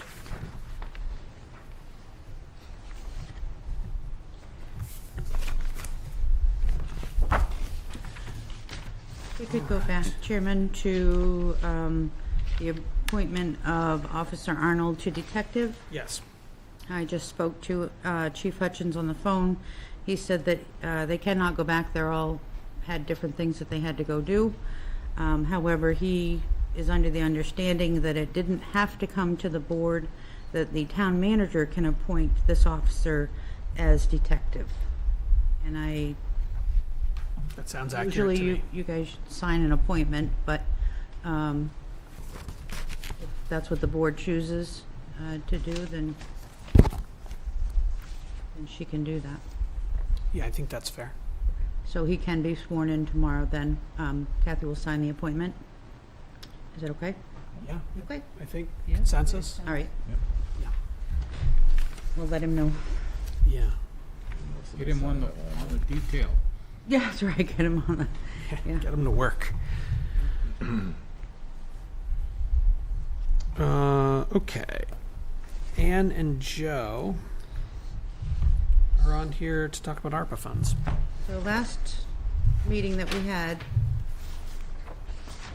you want to come up? Joe was unavailable at that meeting. One of the items that we had kind of brought up and thought that we could use the ARPA funds for, and we can, is equipment. At that point, we know we've had problems with the grader going around and around, spending a lot of money fixing a piece of equipment that we we do need. And my proposal at that time was what Joe had brought in, which was a little over $300,000 for a new grader. Joe has tonight, he presented some information to the board. It was handwritten. Should have all got one.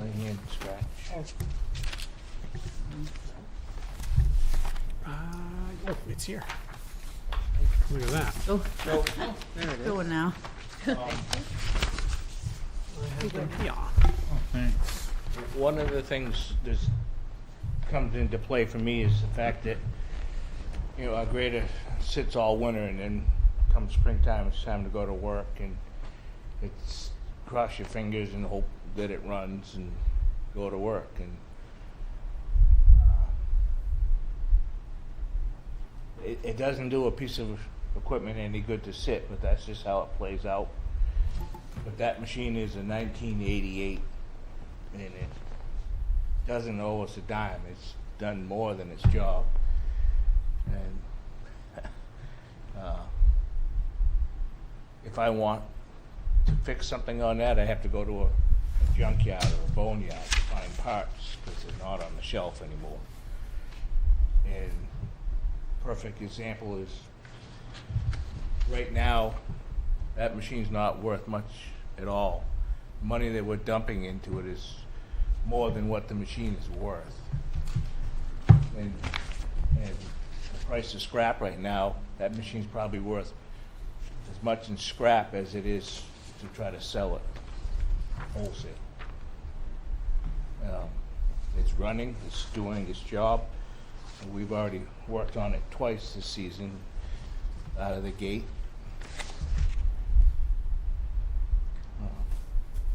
It's been time for a long time, but I keep trying to put money in the capital reserves, but you know, we find a reason to use them for other equipment or so. Yeah, honestly, I'm not opposed to getting a used one, like 2015 and up, somewhere where I only have to spend like $2,000. So, which, you know, a machine like that would last me, you know, a fair amount of time. How much would you spend on a used one? 2,000? 200,000. 200,000, Oh. okay. That's what I thought he said, right? So- 2,000. What kind of grader? Oh, it's Komatsu? Yeah, Komatsu. Well, I mean, those are some bids that were out there, but the one that the recent one that I'm looking at is a John Deere. That's the new one. But like Volvo, they don't even make graders anymore. And they Dresser were, doesn't either. what's that? Dresser doesn't make them. Yeah. So, you know, there's a lot of companies that don't make them anymore. Joe, was that used roughly?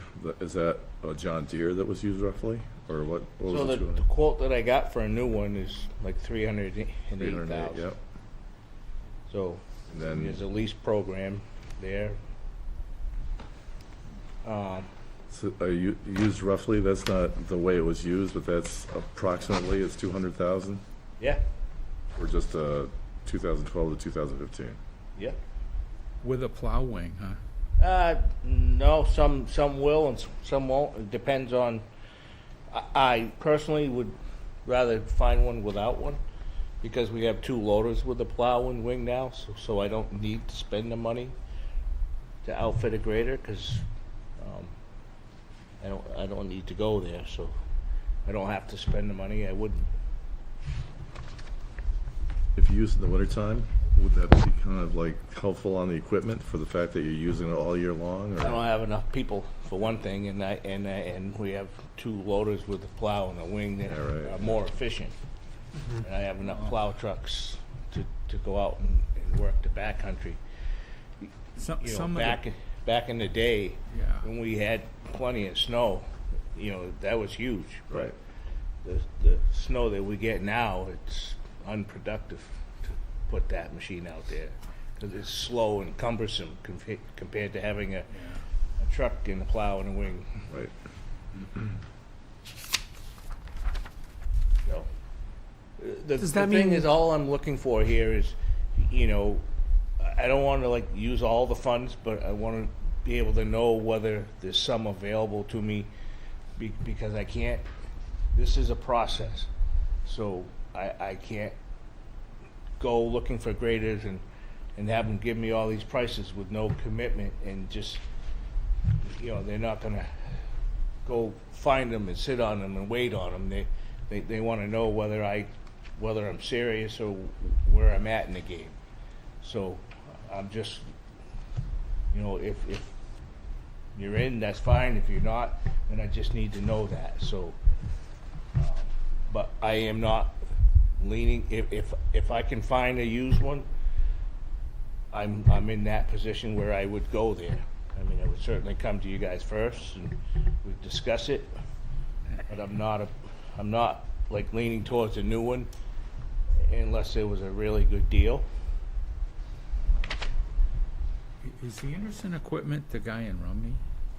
No, Anderson Equipment is, they're down in Concord, they're down Concord Bow.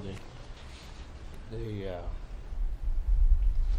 can't remember, they used to be somebody else. Have you talked with that guy up in Rumney? In Rumney, no. Yeah, he's across from the old rest area. No. I think you ought to go up and talk to him. I didn't know there was a dealer up there. Oh, yeah. He used to be down in Ware, New Hampshire, but he moved up here. And I know people that have had really good luck with him. Is the grader only for use on the dirt roads that we have in town? Is that without the plow, that would be our Yes. exclusive use for it? The plow and the wing for that is extremely rusty, and like if we were gonna sell it, it would the plow and the wing would go with it, but it's not on the machine right now, and it has patches on patches, so you could throw a cat through it in places, but to the right person it has value, but for us we're just at a loss as to, you know, putting it on the machine, trying to make it work. And I have enough stuff. Yeah. I've actually come a long ways with my plow stuff, and so I do appreciate where I'm at with my trucks and my new plows and wings. But the grader is a pretty important piece, and I keep getting stuck short-handed. And Again, in particular, it's exclusively for the dirt roads. That's to maintain them in the spring and. You do any shimming at all? What's that? Asphalt shimming? No, we don't do any of that. I got more of a question about the funds. So you're, hoping to probably utilize ARPA funds, and I know you probably need a grader now versus like later on in the season. But the ARPA funds are pretty much like gold.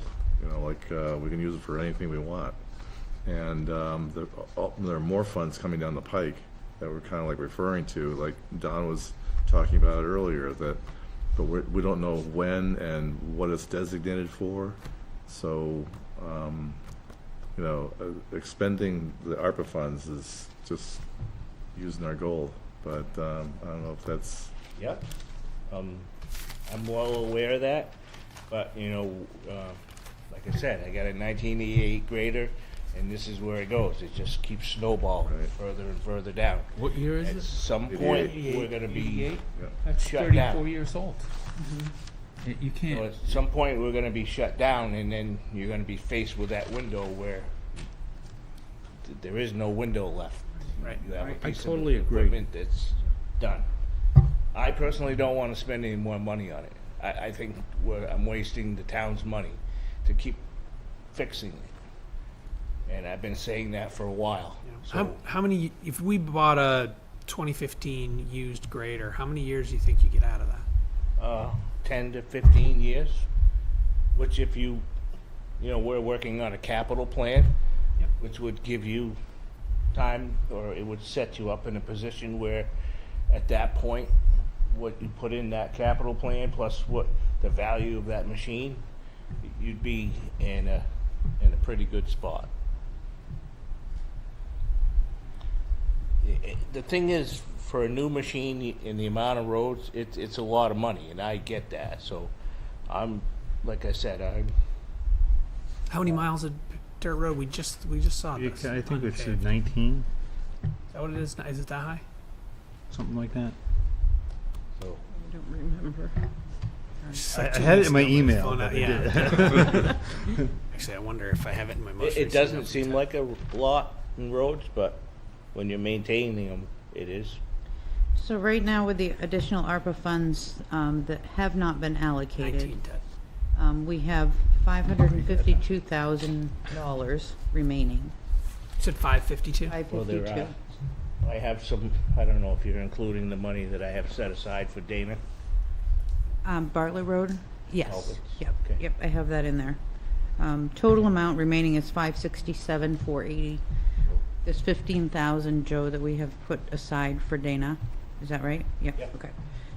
So that leaves $552,480. So would the board be willing that if Joe can come back with some actual prices? How long do you have to use those funds? You don't Next- have a timetable, I right? think it's either the end of 25 or 26. Yeah, so I've got plenty of time. Maybe check out that place So, that Neil just said. Even if you commit to a certain amount of that, and I work it in my budget, you know what I mean? So if you use a certain amount of that and then work it into a capital to help offset the capital, I mean, I don't know what your plans are for it, but I'm advocating for my department, so however you want to look at it, that's where I'm at with it. My attempt was to try to get him a, maybe not new, but different piece of equipment for a grader that he can utilize without putting any more money into. Yeah. Prior to going into the next grading season, which I really don't know when that is. Now, okay, now. Now he's right. So, So if that machine breaks down, yeah. and I have to rent one, it's the same as making a payment every month or 2 months or whatever it is. So, The road's good now? I mean, my grader operator that just left me, he left me in a pretty good spot, but we're, probably in another couple weeks we'll be grading them again, so. So if, It all depends weather, how much rain you get or how dry it is. And Yeah. More rain, more grading. well, the dryness doesn't help you. You can't grade when it's dry. Right. The rain just pounds it out, makes potholes. So Yeah. this. I'm gonna go up to Rumney and see that guy. Yep. See what I can get for information for you. Dean Johnston bought a really nice John Deere grader from him, and he was really happy. I mean, I've talked to quite a few vendors, but at what point, if I don't have an interest from the board, I have plenty on my plate to deal with without spending my time trying to do this if I'm not headed in that direction. So, and I'm being point blank honest because I have a full plate, and I've got several quotes over and over, and at some point they get tired of you keep asking over and over if you go nowhere. So I would move that we utilize ARPA funds to purchase a grader that is probably the best price that we can get, including looking at other sources, yeah. such as that Rumney site. And maybe, I'm not going to give a number to expend up to, but the numbers that you're presenting look pretty much in the ballpark. Could look for a nice used one around a couple $100,000 or $250,000, whatever, and. So if you give me a ballpark, then I can use that as a guide to look and find and see what's out there. So, Well, I could say like not to exceed 250, but I mean, right, so I mean, I'm, personally, I'm looking in the 200,000 range. I mean, if it's over by 20,000 or if it's under 2,000, but I'm just need. So why don't we a give Feels him- like the right range. Yeah, let's just give him the permission to go forward and find Right, one that we can buy. nothing's set in concrete until I find it, so, but I just need a range to work with to start looking for them. Yeah. so 250 or 225, and just to get your best deal, and seek out other vendors as well. Not just this. We're probably looking at 2015 or newer. Yeah, Yeah. that would be my preference. We don't want to go too old. Right. Inherit somebody else's problem. And when you're buying, once you find a vendor, some of them will up the value of the machine, to help offset the trade, because in others, it depends on the market. Some of them can up it, and if they already have a buyer before they get it, then they can work better with you. Yep. But if they have to sit on it, then they're not going to give you as much as you want. So. It's kind of like used cars. Yeah. I think we're all familiar with that. Okay. Last week, they had an equipment auction in Fairleigh, Vermont. Put a motion on. I don't think we need a motion. Yeah. We Yeah. got a general consensus. Yeah, consensus. If we'll See sign if a I can get some purchase order if it information shows up for in you. front of us. I can be honest, I've never done the auction thing, and I'm really not sure, that, I'm not saying it couldn't happen, but I'd feel like the bad guy if we bought something at auction and it Oh, yeah. turned No, I'm out to just be a saying lemon. the equipment was going high. Yeah. So, People were paying. yeah, they are. Went to that John Perkins one that was like ridiculous, but maybe he's got a grader. Who knows? Okay, Okay. all righty, Thanks, Joe. what I'll do. Thank you. Neil. Revisiting speed limit on Tenny Mountain Highway. Yeah. Well, I've been making observations out there, and I've concluded that the signage is poor and the striping is almost non-existent. And I'd like to make a motion that we write a letter to the state DOT requesting them to act on our request at ASAP to put adequate signage and adequate striping at that intersection. The traffic flow is such that, and the type of traffic, the way people drive, it just seems like, I see more violations in driving patterns all the time, more than I've ever seen before.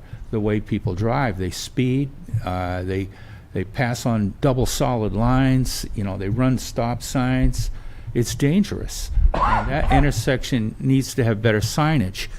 And Is this all one motion? okay, I got to. Sorry. Okay, I'm sorry. maybe I'll just rephrase my motion.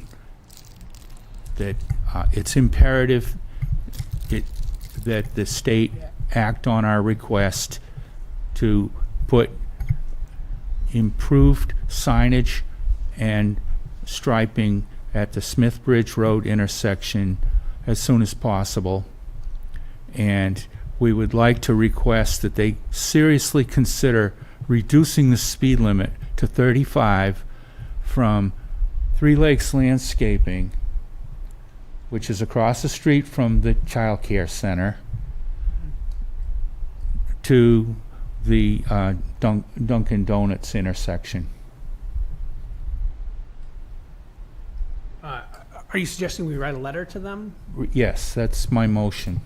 requesting those two I'm things? asking the board to Striping and reduction of speed limit. And signage. improve signage, signage, three things. improved signage, restriping, and we're asking them to seriously consider reducing the speed limit by 5 miles an hour to 35 from Three Lakes Landscaping and the child care facility down to the intersection of Dunkin' Donuts and the Mobile. Second. Any discussion? Maybe abbreviate the request, just to Well, target. Make it bullet items. Bold letters. The motion is to write a letter requesting effectively these three things. Right.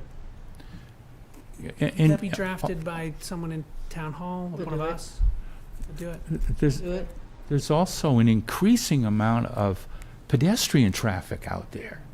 And now the lack of sidewalks on Tenny Mountain And people Highway can't is get across the road, and if we could just get the money to finish the sidewalk from Burger King to the traffic light, they would put in a crosswalk.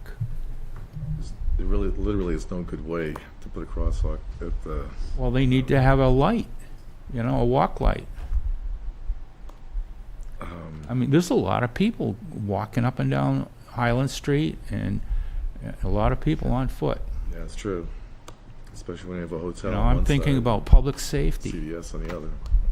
I don't see where it's going to hurt. You say 40 miles an hour, they're driving 50 and 60 miles an hour. And I'm seeing it all the time because I live out there.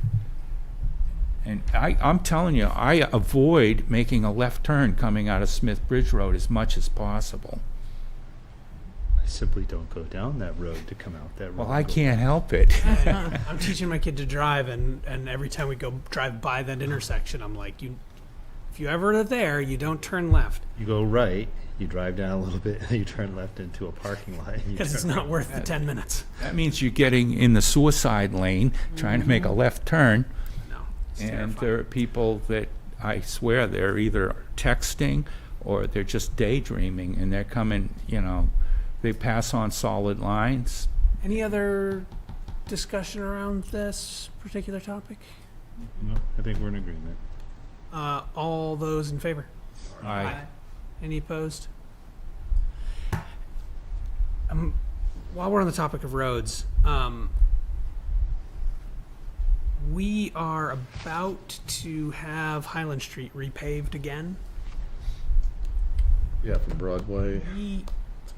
We control and own and are responsible for the state's not involved on that road anymore. So if we want to change signage or do any of that, that's all on us. That's us, yeah. We considered closing that road through truck traffic. It's never been brought up. I thought it was. I don't think the big trucks travel that anyways. I can tell you, as someone who lives on Highland Street, the big trucks travel that road. I'm pretty sure there's a sign that says no through traffic to big trucks. Can we? That's right. Can we confirm that sign is there? It is. It's there. Where is it? I could check it out for you. Isn't it right before you take the turn on Highland from Tenny Mountain?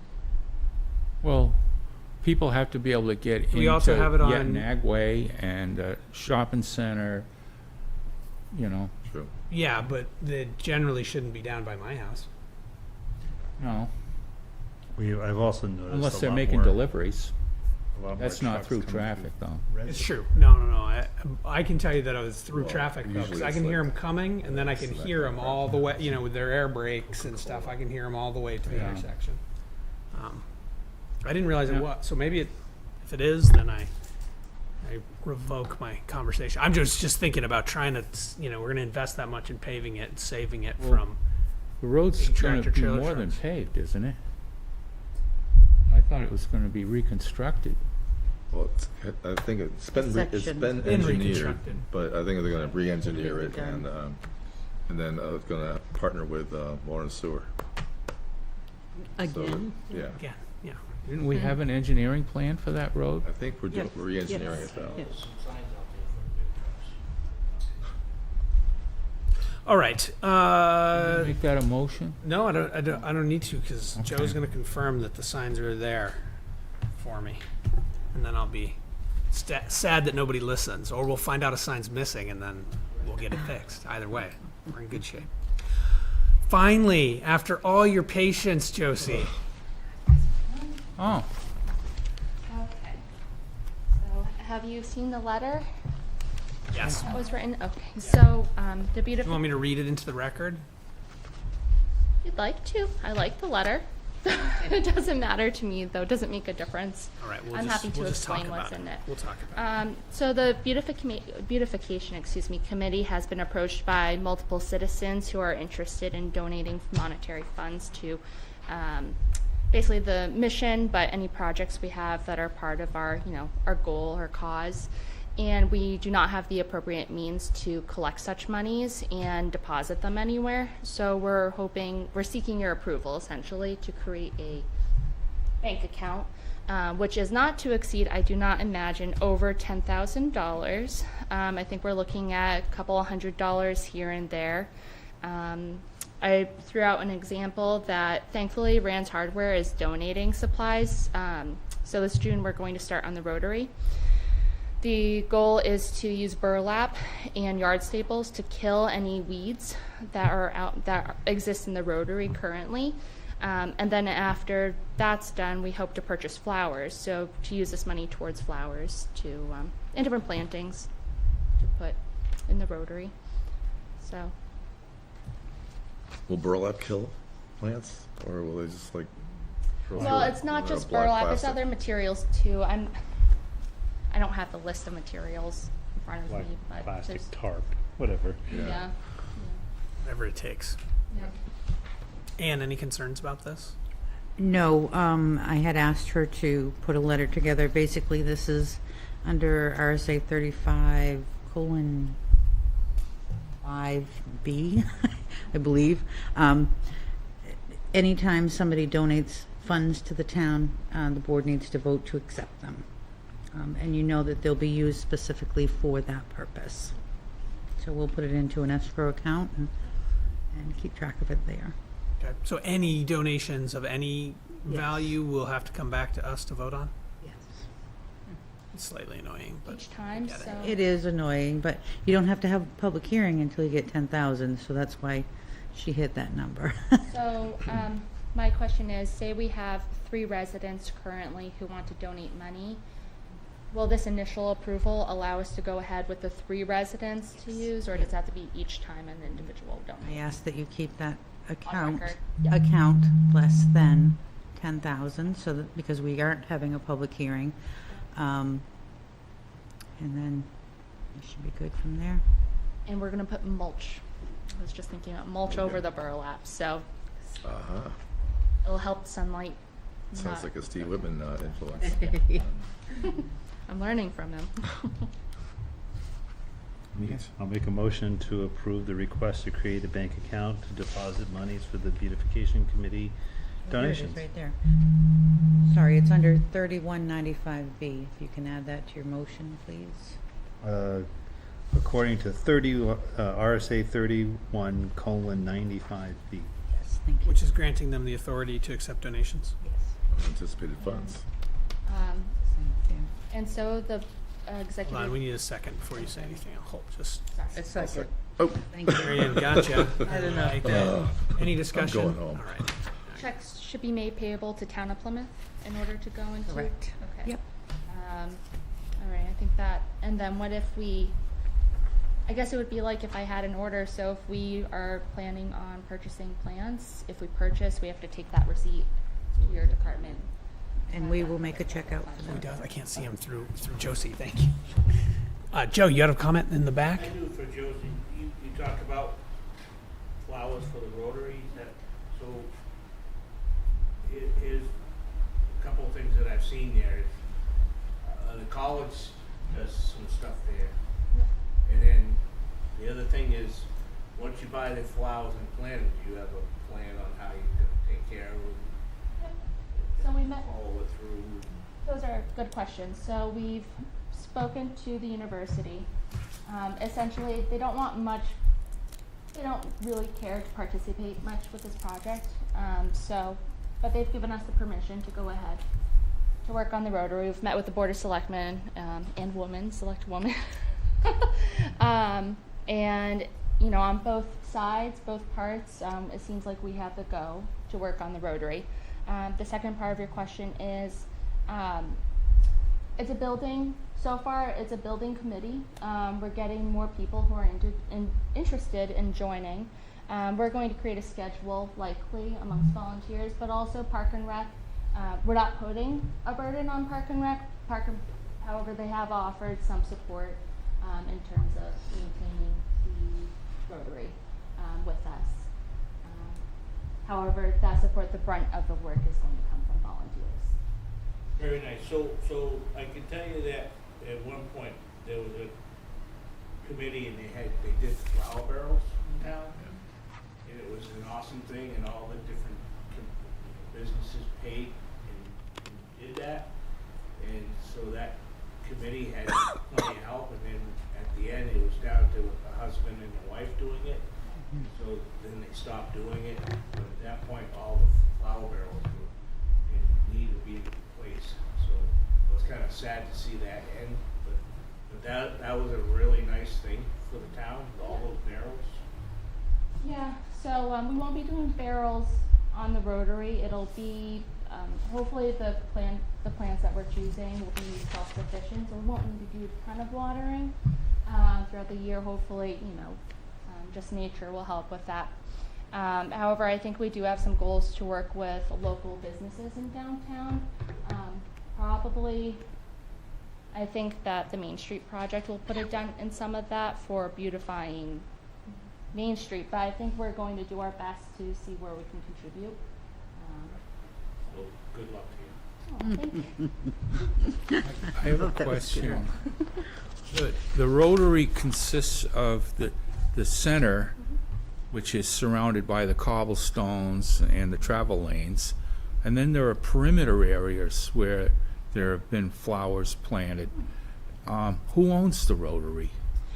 That is, I'd say that both the town and the state, depending on what the issue is, who you ask, and if they want to be concerned with it. I think in this case, the college doesn't want to invest any resources in something that, they could, maybe they don't want to lend the maintenance or The cost of budget maintenance. has been reduced. Yeah, so I think the college is putting it more on the town, but we're happy. In every community I've seen, there's concerned citizens who help with aspects like this, and I think that's something that citizens can take on. So would you be planting flowers just in the center or around the perimeters too? Honestly, I don't have an answer to your question, but there is a list of the plants that we are going to be purchasing. Unfortunately, I wasn't able to attend that meeting, but I could get that answer for you. Well, I assume they're going to be I'm just curious, that's all. Perennial, we don't want to do anything that's going to cause extra work for any of the departments. That's for sure. So we're trying to do this as, as carefully as possible. And we have some great experts, Amy Bailey, Steve Whitman, Joyce Weston, I saw Dick Cage out there. I saw Dick Cage out there. Yeah, absolutely. So there's a lot of people who are experts in different fields who, I think are lending their expertise. So It's pretty much the first thing you see when you come into town. definitely a gateway into town, and that's a concern. We want it to be welcoming. I'd love to see a welcome to Plymouth sign there. Yeah, I think it would be nice to see a welcome to Plymouth home with the This Panthers. is true, from Tenny Mountain. Route when you 3, first get Tenny out. Mountain, both Absolutely. ends. Welcome to Plymouth home of the Panthers. I think that those are areas of discussion where maybe at some point we can, once the university sees that we're making some progression, maybe we can restart that conversation with them. But yeah, I think it would be I'd be great. more interested in calling out the Bobcats than the Panthers. Yeah, right. For now. Yeah. Just reduce it to Yeah. cats. Yeah. Or the select board welcomes you to Plymouth. And then- We also have our, ecotourism Yeah, that's slogan, right. which we Yeah, could put the on a sign. environmental which issues, I think yeah. could be really good. Well, great. That was still discussion. We have not voted on this. discussion. Oh, vote. we had, who, Did we? You seconded? Did not. We have not. This was all discussion. We Right, had our second. second. All those in favor? Aye. Aye. Any opposed? So it's worth waiting. Long discussion. It's Worth worth waiting. waiting. You got your account. Absolutely. Wearing them down, Josie. Wearing 'em Yeah, down. We'll see you out keep- there in June. Well, it's Putting really up our not a lockdown. hard decision to Beautiful. make. There's no It's- cost. Right. Can't beat that. Yeah. Okay, we did have an addition to the agenda that's not in the printed, which is about the LSSA. And we have a few items that have been prepared since the last conversation that we had about this. I don't know if folks had time to review any of this, or if there's any questions, steps. Kathy, you want to update us on what you've given us here? Well, Tom Morrison and Alex both sent memos giving their thoughts and ideas of what we could include in our negotiation discussion. And I printed the minutes from the meeting on May 2nd, just to give you a recap of what you all discussed at that time. And I did spreadsheets that show, how much tax exempt property is in Plymouth and what the taxes would be if they were not exempt. And PSU is 62% of those non-taxable entities. And then I did another one that showed the whole town. And it showed the percentages for taxable and non-taxable.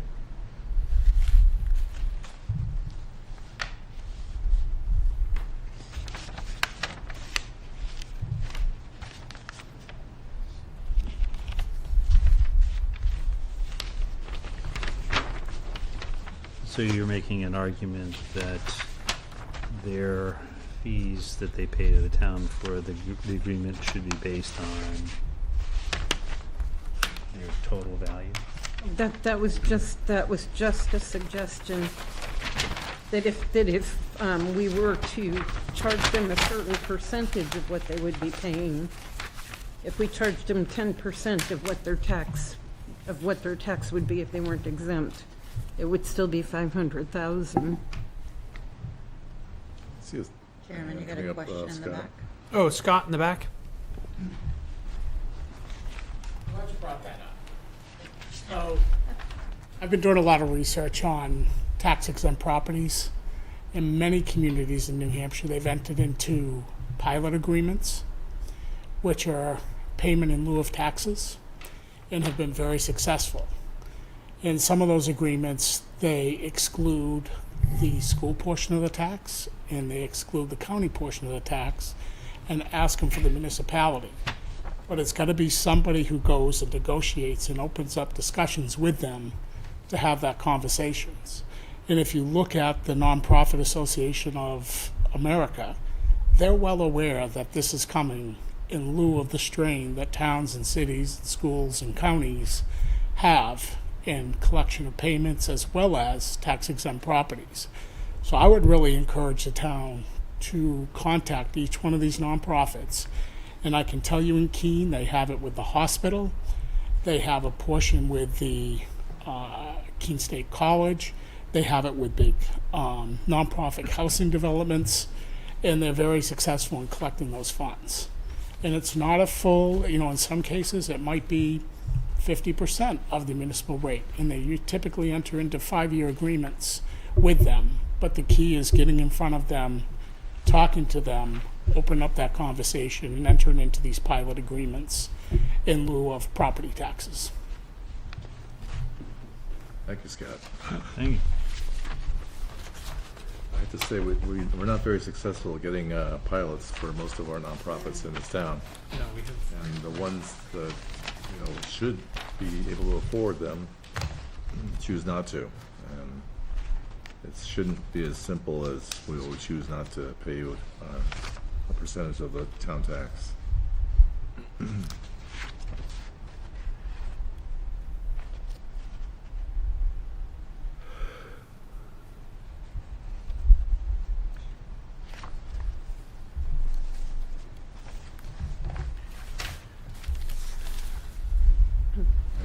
say too, it seemed like last time we actually went through negotiations, it became more of an estimate of not even like a 10% or 17%, but I think it was basically coming up with a bottom line 400,000 for nothing specific. It was basically just, okay, we can afford 400,000. So I'm not certain how much proving their net services that are owed to the town. It's going to be a rough negotiation regardless.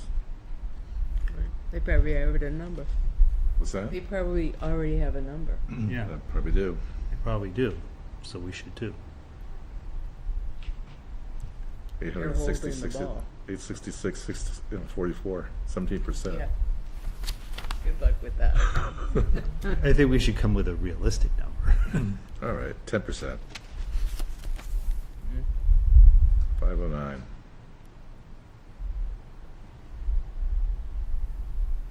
So at the last meeting, Zach and I had a conversation whether or not negotiations could be in non-public. My understanding was it could. Zach was correct when he said it could not be. As an entire board, or majority of the board present, you have to have it in public.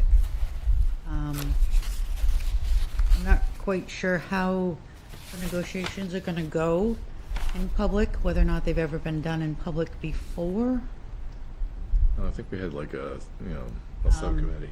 Yeah, so I didn't know if, knowing now that it has to be in public, if the board was interested in creating a subcommittee of two, or if you wanted the entire board there. And I'm not sure the comfort level of PSU. I just wanted to bring all that out, with it being a public meeting now instead of a non-public meeting. Yeah, and I mean, I think the likelihood that anyone shows up to it's very low. But In theory, I they could. understand concern. Right.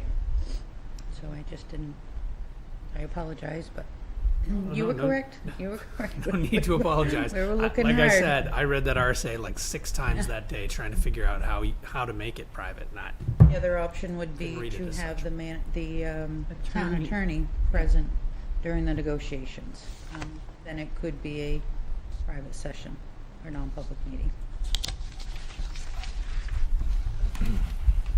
it feels to me like it's more beneficial to Plymouth State than us for it to be in private. Yeah. I would think so. My feeling is that we do it in public unless they request that it be private. Seems reasonable. All right.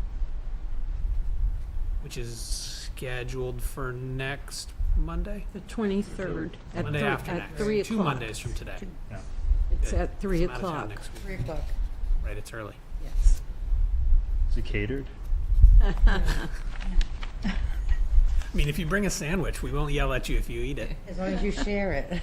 Yeah, right. I heard Bill was bringing mints. Yeah, Bill will bring okay. mints. Tons of mints, yeah. Are we comfortable starting negotiations with a number like this, and then if we need to get more into an itemized capacity, we go that direction? I think that'd be a good route. That would be my Starting point? recommendation. What was the question again? Sorry, I was reading.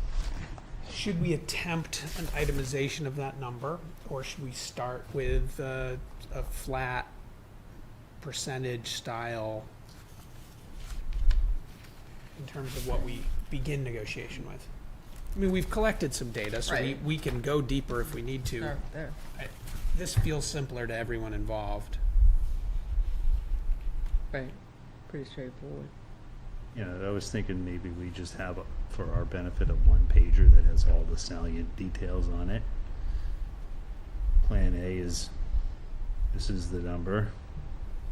Plan B is, okay, we can talk about details, and flip the page and have the other side be the line items that we'd like to discuss. Imagine if they want to go that route, they'll also have an itemized list of what they provide the town. 6,000 students, downtown purchases, and, I don't know what. 6,000 is a high number. I wouldn't use that. Well, yeah, but you can just throw in the graduates too. Yeah, 5,500 then. Pick. But so yeah, they'll be able to prove a net worth of probably hundreds of thousands that they provide the town. Quick quid pro quo. It's just going to negate itself, I'm sure. We'll just have to get down to the fact that not paying taxes, you don't have to pay taxes by statute, but you should be paying a percentage of the town tax. Should be paying the whole town tax, but that's definitely not going to happen. Yeah. Anything else we should discuss in advance of negotiations? When we open it up, we'll have, which is not a bad thing, but we'll have quite a few characters in the audience that are adamant that the university should pay, and very vocal about it. You think they'll actually attend? Yeah. Mm-hmm. Okay. Yep. Such is life. Yeah, that's nothing we can do about it. It is what it is. It is what it is. I mean, technically none of those characters have to be heard. True. That doesn't seem like a good idea. I agree. But sometimes you also keep your powder dry.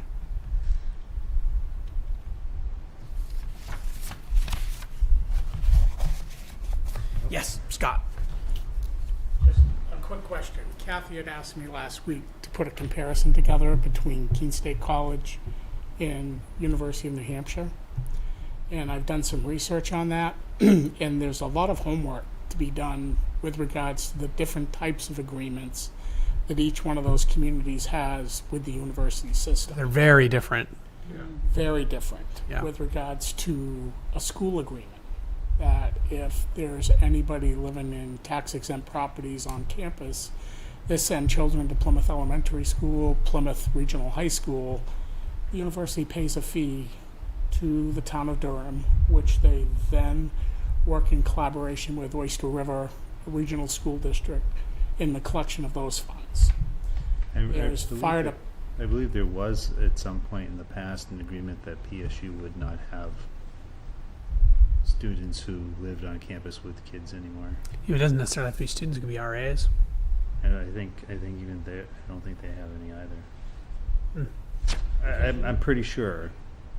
UNH has about 7 different agreements that I've been going through, and each of them has a dollar amount assigned to those agreements. And part of it, and I think where we sit in the town with the infrastructure and the roads, is they have a transportation agreement that's in their member service agreement that talks about how much they put aside each year for the infrastructure of the roads, the sidewalks, the signage that get destroyed over a number of years or over a year with university students, staff, using those roadways that interface with the university. Pleasant Street, Langdon Street, High Street, Emerson Street. I mean, it just goes on. And those are streets that are really bad right now, and have we really looked at the infrastructure of those roads that interface with the university to come up with a dollar number that would help us fund the improvement and maintenance of those roads. There's others with fire protection. There's others with law enforcement on base calculations of how many arrests are made in off-campus housing that are associated with university students. For example, last year, UNH paid the town of Durham $147,000 back to the police department to offset those costs because of the allotted crime in complaints and disturbances that the town of Durham had to respond to. So, I mean, it's very complicated on how you look at these different agreements, whereas the town of Plymouth has one, and the one previous to this was really spelt out on what it's going to cover and the type of associated costs. But I just don't want to spend the time on that if we're going to go in and just say it's $800,000 and then they negotiate it down and we don't have anything to build that $800,000 off of. So I think that's going to be a problem, is that they're going to say, well, how are you calculating $800,000? And our response at this point would be, well, it's in lieu of taxes. It's 10% of your taxes. Well, I think it really has to be associated with the services that the town departments and administration provide to the university system, in all fairness to the town and the taxpayers, in collecting a reasonable fee that offsets some of those services that we have. Agreed. Agreed. Yeah. In the last session, we did discuss this. We've heard rumors that they're going to come to the table and say, we want it to be 300 this time, 200 next time, 100 after that, if you're lucky at all, right? So we're hearing that they want to play hardball on this particular agreement. So there is a certain amount of, can we make it go up? You know, which would be a victory instead of having seeing it shrink again. So I think that's why we were sort of all leaning towards, well, can we show them 10% and get them to go up? And I don't disagree with that. I just, yeah, if that's the route we're taking, then we shouldn't be spending a lot of time on the backside of it trying to pull the different agreements out. I also think for a negotiation, you start somewhere and then you go somewhere else. So we could start with saying, you know, 17% would be great. We'd like you at 866. I think we'd all be comfortable at 10%. I think if we did the itemization that you're talking about, that number is going to be much closer to 866 or higher, right?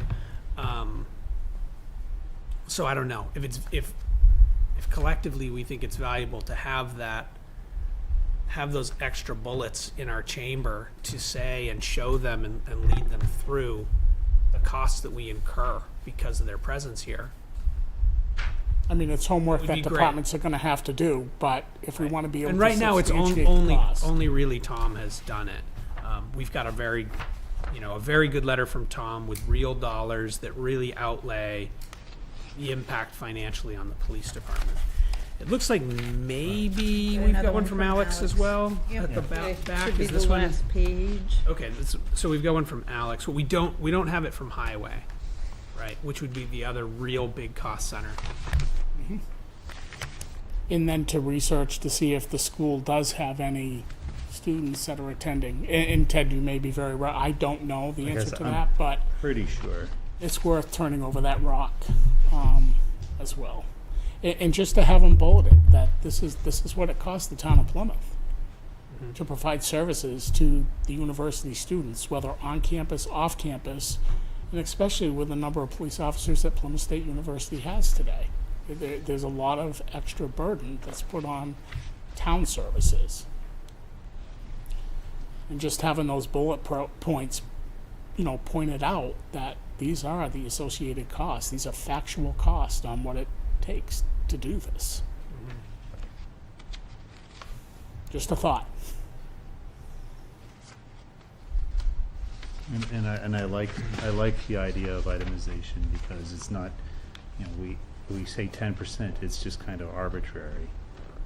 It's easy to argue against, but if we say here are the costs, we're not really making anything up. It's based on facts, at least as best we can, and lets them see that there are real costs, just like they have real costs that they're going to want us to be aware of.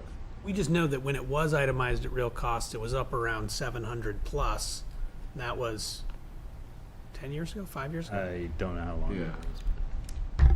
So it hasn't gone down in terms of cost. And it may be worthwhile to look into hiring a negotiator. You pay so much for a negotiator, but if you're getting $200,000 or $300,000 more out of paying for a negotiator to come in who does this every day, that may be something to look at as well. Just some thoughts. Had a conversation with a mediator today. not in that regard, but,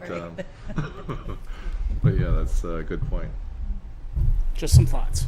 And Tom Morrison had recommended that as well. A negotiator?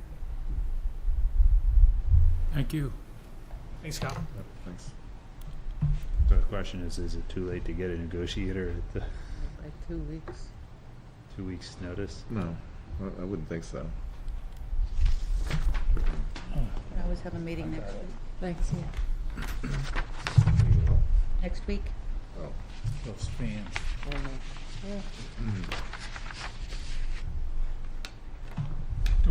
Would we like to look into a negotiator? Is that a thing we would like to do?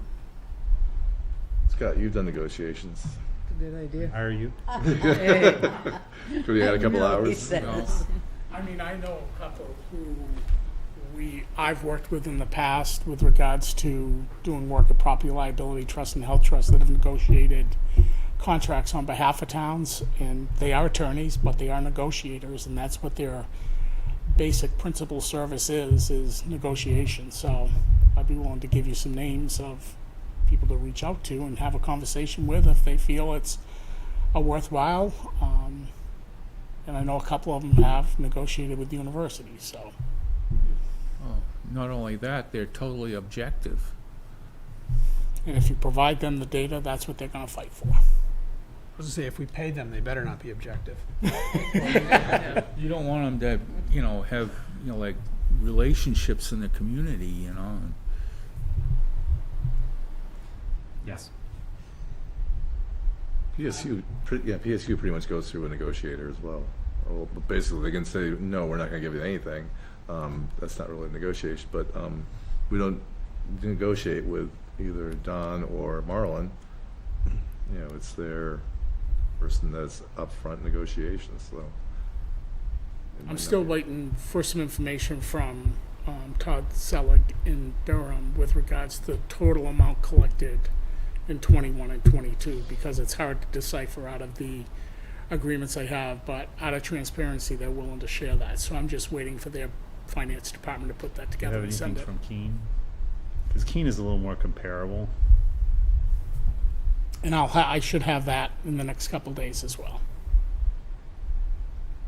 They don't have as many agreements, but they have. Well, Keene is, what I'm saying is Keene is more similarly sized to PSU than UNH.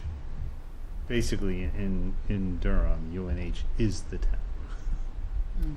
Yeah, but in Keene, you actually have a full city around the Yeah. school, so it's easier for them to absorb some costs. in Keene, they were pretty much parroting what we were getting from the university back in the day, which was like, 4 years ago, something like that. Of course, their census has gone down by half, so they have far fewer students. But I bet you if you found the most recent, like LSSA or something like that, it's probably down pretty far. Well, you mentioned that they were doing one. They're renegotiating right now because they asked for ours. Well, tell them 800,000.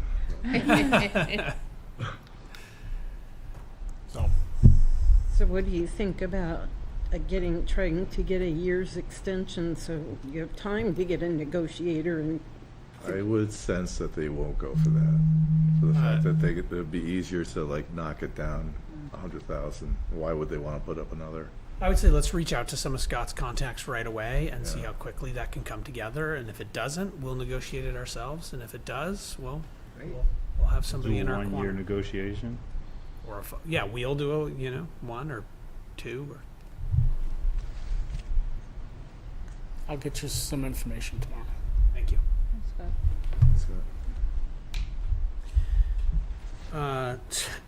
No PSU update this evening. Does anybody online give that?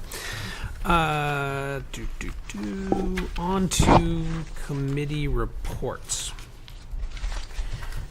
Marianne, I see you have your Plymouth Village Water and Sewer Department. Most of it was talk about what we heard tonight as well, especially around, the grant timeline running out and us still needing the extension and the issues around that. Yeah, so that was sort of the first inkling for me that this was being pushed out by a bit. Thinking it would go beyond the spring as well. But, yeah, other than that, it's mostly administrative at the last meeting. Sick pay policies, purchase orders. Okay. Neil, planning board? Last Thursday, June and Joseph organized a walking tour for the planning board. And we started here at, it was a beautiful night, really nice. We started here at the town hall and we walked along past the Congo Church and the post office, and then we crossed over by the, we stopped periodically to have discussions about buildings and businesses on Main Street. We're talking about the economic zone. I guess you call it that, right? The downtown village economic zone. And then we walked down past the Fox Block and along the sidewalk down past. We didn't go across the street to the movie theater, but we walked all the way down past where Mid-States got their new project. And then we crossed over and went down as far as the Boomerang. And we took a look out over where the skate park is and had a discussion about what might be done with that road that doesn't have any name, that goes from Route 3 up to Railroad Square. And we had maps and we looked at all the properties that were on the maps, and actually some of the lots aren't actually built on that are in the village economic zone. And then we walked back up to where the sports bar is. They call it the sports bar. Oh, Panther Pub? Panther Pub, yeah. We went down that little street that is one of the few remaining streets like that in town. And then we walked down around towards the skate park and back up through Railroad Square. We had Alex Ray and Steve Rand came along with us, and they added some interesting information that they know about the movie theater, and then we walked back up past Pemmy Glass and where the new, I think it's going to be a Greek restaurant, or Yeah, end of the month. what's the name of it? Yamas? They have a name? Yamas, right? Yamas. Yeah, it's No going to be idea. a Greek place. And then we went back up Main Street and, we looked at the, we talked about possible zoning changes, like the height of buildings. And, we also went down behind Biederman's and took a look at the backside of Newberry's. And, it was, it was pretty informative, and, I think, was Frank, you were with us? Yeah, Frank was with us too, and he has quite a lot of knowledge. So, it was good to have a walking tour. It was something different. Yeah. The proprietor at M&M Scoots give you free ice cream or anything, or? If I was there. I don't know, we walked right by her place. Nice. Anything else from planning board, or just the walking No, that tour? was it. That's a busy night. That was what we did. No update on campus community council. I did have one Oh, thing. you do? Yes, today I actually got an email regarding this. We have a community member, Jeff Hannum, who is interested in talking to the Campus Community Council, wants to know when the next meeting is. Guess he's got some issues with some off-campus student housing in the Langdon Street area. So he's got some grievances he wants to air, given that our next meeting isn't scheduled until late summer at the earliest. I was thinking that I would just respond to him and have him let me know what they are, and maybe we could find the appropriate response or forum to address them now. Yeah, that makes sense. Did you say Langdon Street or That's what he Merrill? says. Merrill Street? He said Langdon. Langdon?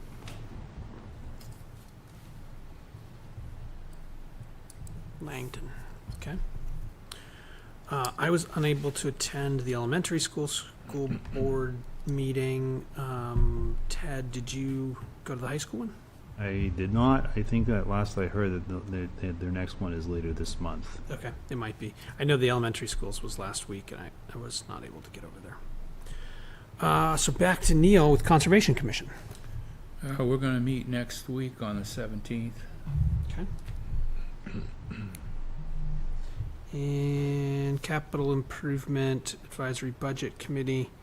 We ended up having a meeting, but it was school vacation week, so it was all ended up a little disjointed. People joining late or not joining on time, or we were down a couple people, so it was kind of a weird meeting.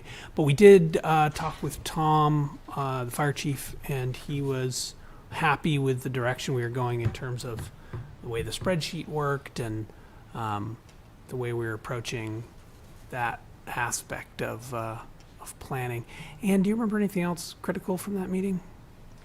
No, just the amount of work that had been done already by many departments. Yes, yeah, for sure. People are, lots of work's happening. Putting the information in, and they can, how it's been set up is that people can actually go in and put their own information in, but they can't amend anybody else's or any other departments. But so far the numbers look really good, and they just, Joseph and June have actually gone out to individual departments. And Yep, they're they're doing meeting. a thorough understanding, helping them, showing them how to put things in and what values to use and whatnot. So it's very successful. Yeah, so far it's even the way that it is right now is more than we've probably ever had in terms of being able to look out. And you heard even Joe mention it tonight when talking about the grader. So some good progress happening there. LRPC. So we have an executive board meeting on Wednesday, 9 a.m. in Meredith. And also there's an upcoming annual meeting. It's actually the big celebration of Lakes Region Planning Commission. That's going to be June 29th. When is that again? June 29th. You're gonna be there. I don't know. want to miss the. It's at the Mojalaki or whatever golf club. Oh. And it's in Franklin. It's to celebrate the Opening Whitewater. of the Whitewater Park. Yeah. Yeah. So that should be pretty neat. Yep. $55 to get in. Or free for us. I wish. No, it is. It's not. Yeah, it is. You didn't get the email?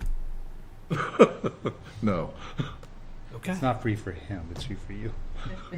No, we got an email. You were on it. Oh, yeah? Yeah, we could go and register, and there was a separate category to choose if you were a commissioner, and the ticket was, one ticket was free. Ooh. Really? Actually, in the last meeting I went to, they said no free tickets. Well, that's weird. Yeah. I can show you my ticket that I definitely didn't pay for. Well, must want you there. I guess, yeah. Maybe it doesn't include some stuff. Maybe it's a limited ticket I don't know. You have to stand outside, probably. Right. Probably do. Yeah. You have to eat from the trash can.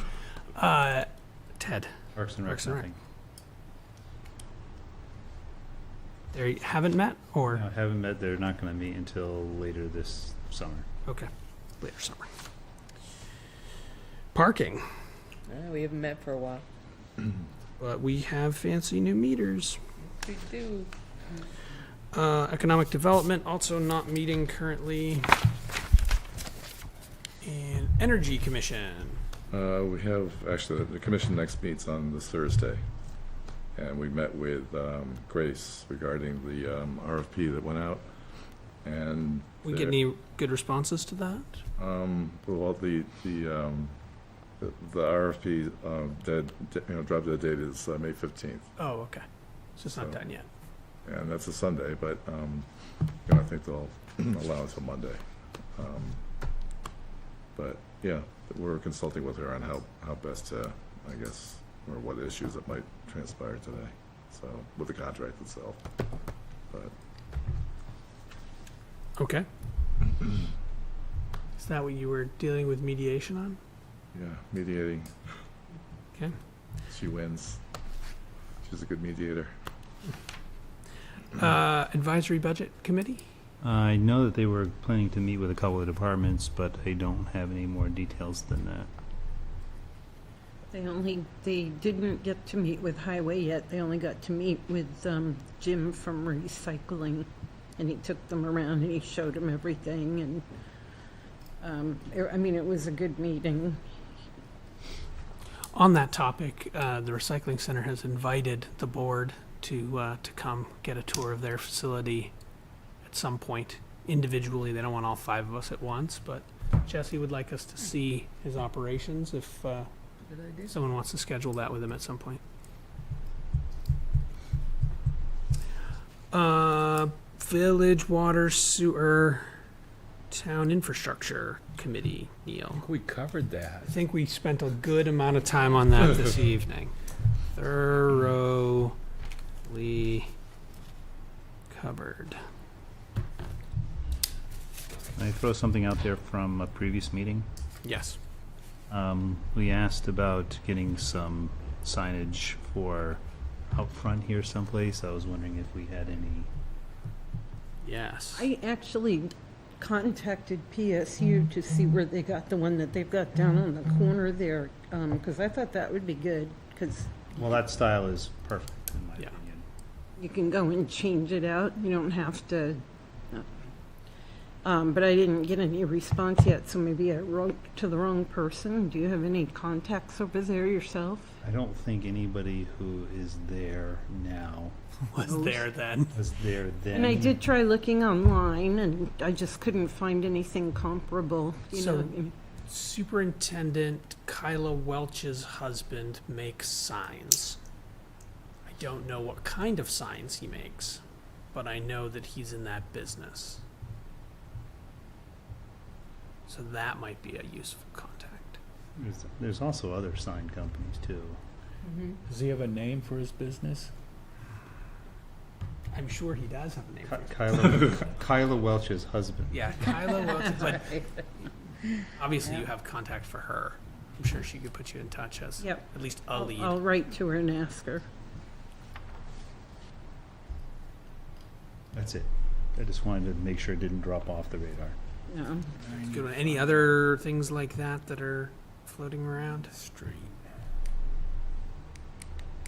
No updates currently on cable negotiations. No. Ashland, actually, Ashland's town manager, administrator, met with his board to see if they wanted to get on board with us, to renegotiate, and they put it on the back burner for a while. So they're not sure that they want to renegotiate a contract. I don't think they think they got enough out of it. Right now, they don't have one. They don't have a contract at all. Right, that's I what thought they said. It ran that's out what in it was. May. I thought we were all under the one contract. That's what we negotiated, our attorney negotiated for us, Ashland and Holderness. And they were like, we're operating under a single contract. And I said, yeah, but it was joint negotiations. Each town has their own contract, but it was a joint negotiation. So, Probably are getting something out of it. Just, they may not appreciate, I guess, or something. I don't know. But yeah. So they've put it on the back table. Anyway. How about Holderness? I haven't heard back from Holderness. I'll contact them again because I thought he was going to meet with his board too, so. And Spectrum is in no hurry to negotiate. They don't really care. No, I would bet that they'll just be very happy operating under the continuing resolution of whatever we have in place. I can tell you that I know from my neighbor, Chris Drever, in the office, he has had to work with Spectrum, and he says it's just very difficult to even find a person. So, as long as they're making money on it, I don't know that there's a lot of motivation there. No, I'm sure there's not. It's not the booming days of cable. No. No, it's not 10 years ago or 20 years ago.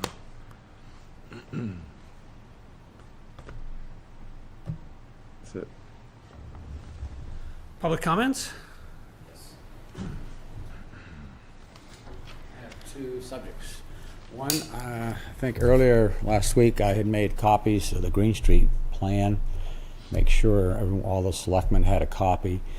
In that plan, on the left side as you open it up is the executive brief of the reason and rationale as to why we did the Green Street plan back in 91 and 95. There were 11 items that were part of that plan, and we completed all but 3. The rationale for the remaining is contained in the executive brief letter. The walkthrough that we had was showing that the Green Street is our second main street, and all of the infrastructure that would facilitate the function, the business function of Main Street would be enhanced by our improving the infrastructure of Green Street. So if you get a chance, you don't want to read the whole thing, just read the single page letters on the left side of the booklet that tells you the whys and wherefores, and those are still valid reasons why we're trying to connect Green Street to Route 3. That's been a 40-year project. The state heritage trail is complete from the state except for Plymouth, so it's 2 miles that are not connected, and Plymouth is it. It stops down at the amphitheater. So needless to say, it needs a way to get across the tracks. It would help us in the planning back in the 80s. I was on the master plan committee. One of the concerns was if we had a disruption on Main Street, which is very possible when they take up that concrete, as they did when they went into the North Main Street program, they ended up with a massive void. And so they had to shut down traffic completely because no way they would allow anybody to use any part of the way. So they had a way to divert traffic around and, of course, go out to Green Street. But if we dig up this South Main Street, there will be no way except to divert traffic through our either Parker Street or through our housing areas to get around all that traffic. The other thing, the state had an concern or an item that they were looking at. If they had a problem with the interstate between exit 24 and 25 and they had to divert traffic, they were looking to have a means of having a bypass of our Main Street. So that was one of the rationales, so why we put that Green Street connection in the list. Add emphasis of the value of doing that.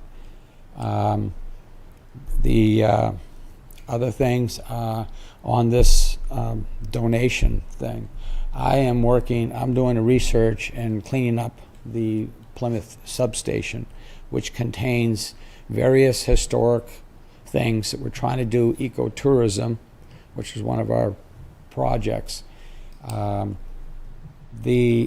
I have people that are interested, along with myself, at donating monies to affect beautification and/or other elements that would make our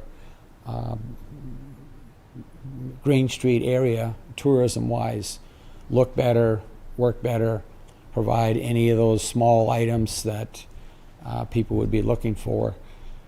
So I had asked at the last meeting, I think, about getting a copy of that letter on how people would donate so that we can do it appropriate and correctly.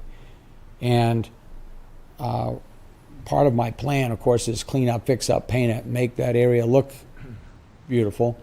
But I'm also looking at ecotourism, and there are other parts of the town that we've already established the historic trail and other things that we're trying to do. And I don't want to have 100 different deposits, and I was trying to say if we had a beautification and tourism account or something. But we have discussions over at the coffee shop, which seems to be the connecting portion of the town, as people come together, talk about maybe helping out with the town common and the tables or bricks or whatever. But we don't have that means of completing the administrative task of making those connections, of people saying, well, I'll donate $100 or whatever. And I know there's a process, but I don't have the way to show something to somebody that says, if you want to donate $100 to his program, this is, will be appropriately acknowledged, received, tracked, and those monies will be spent on what you donated. And so rather than me trying to give them a internet number, online thing, I think people like to see something in print. And so I had asked for a single sheet kind of explanation of people that are interested in donating to our ecotourism, our beautification, because just the roundabout is one place, that's a starting place. We have several other places in our town, our front doors from Ashland, from Campton, from Rumney, that could use some fixing up, and obviously that would cost money. And this is a medium in which I think people can, the community can be part of it. So I don't want to create a study committee and all this, but if I can get something in writing and try to move along and facilitate the process of our Green Street plan, which is still incomplete, and just citizens' input to try to make the town of Plymouth look nice and work better. So if we could I will work on that for him. get something out available, it's not I think that'd be life-threatening, helpful for Josie too. next week or She's so. talking to people to be able to say But this is. I don't know if you all received the copies. They were in a green folder, Green Street. Yes. But the executive brief of it is on the left side, and that bears reading, because that really gives you the why we did it and what's left and what we need to do. Thank you. Thank you. Thanks, Frank. Really appreciate that you produced those plans for us. Any other public comments? Looks like no.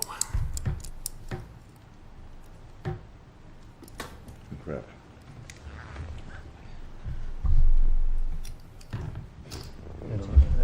Figure out where it went. Are we going in non-public? Yeah. There it is. I was waiting for Ted to, Make a motion? yeah. Ted's been the Thank you for motion this. guy tonight. I move that in accordance with RSA 91A:3, Roman numeral 2, which C. C, reputation, that we go into non-public. Second. Right, Frank? D4. Hey, Frank. So we gotta shut down, No, we gotta do the, Aye. vote. Okay. I Oh, sorry, I have the Seconded that, public you? agenda, It was so Mary Ann. I'm just quickly capturing why Who we're who going. seconded that? You did, didn't you? No, I didn't get a chance. Nailed it. Oh, nailed it. Okay, that's what I missed. He was fast on the draw. All right, Neil, your vote. Aye. Mary Ann? Aye. Zach, aye. Bill? Ted, all right, excuse me. Aye. Ted? All Let right. me just make sure.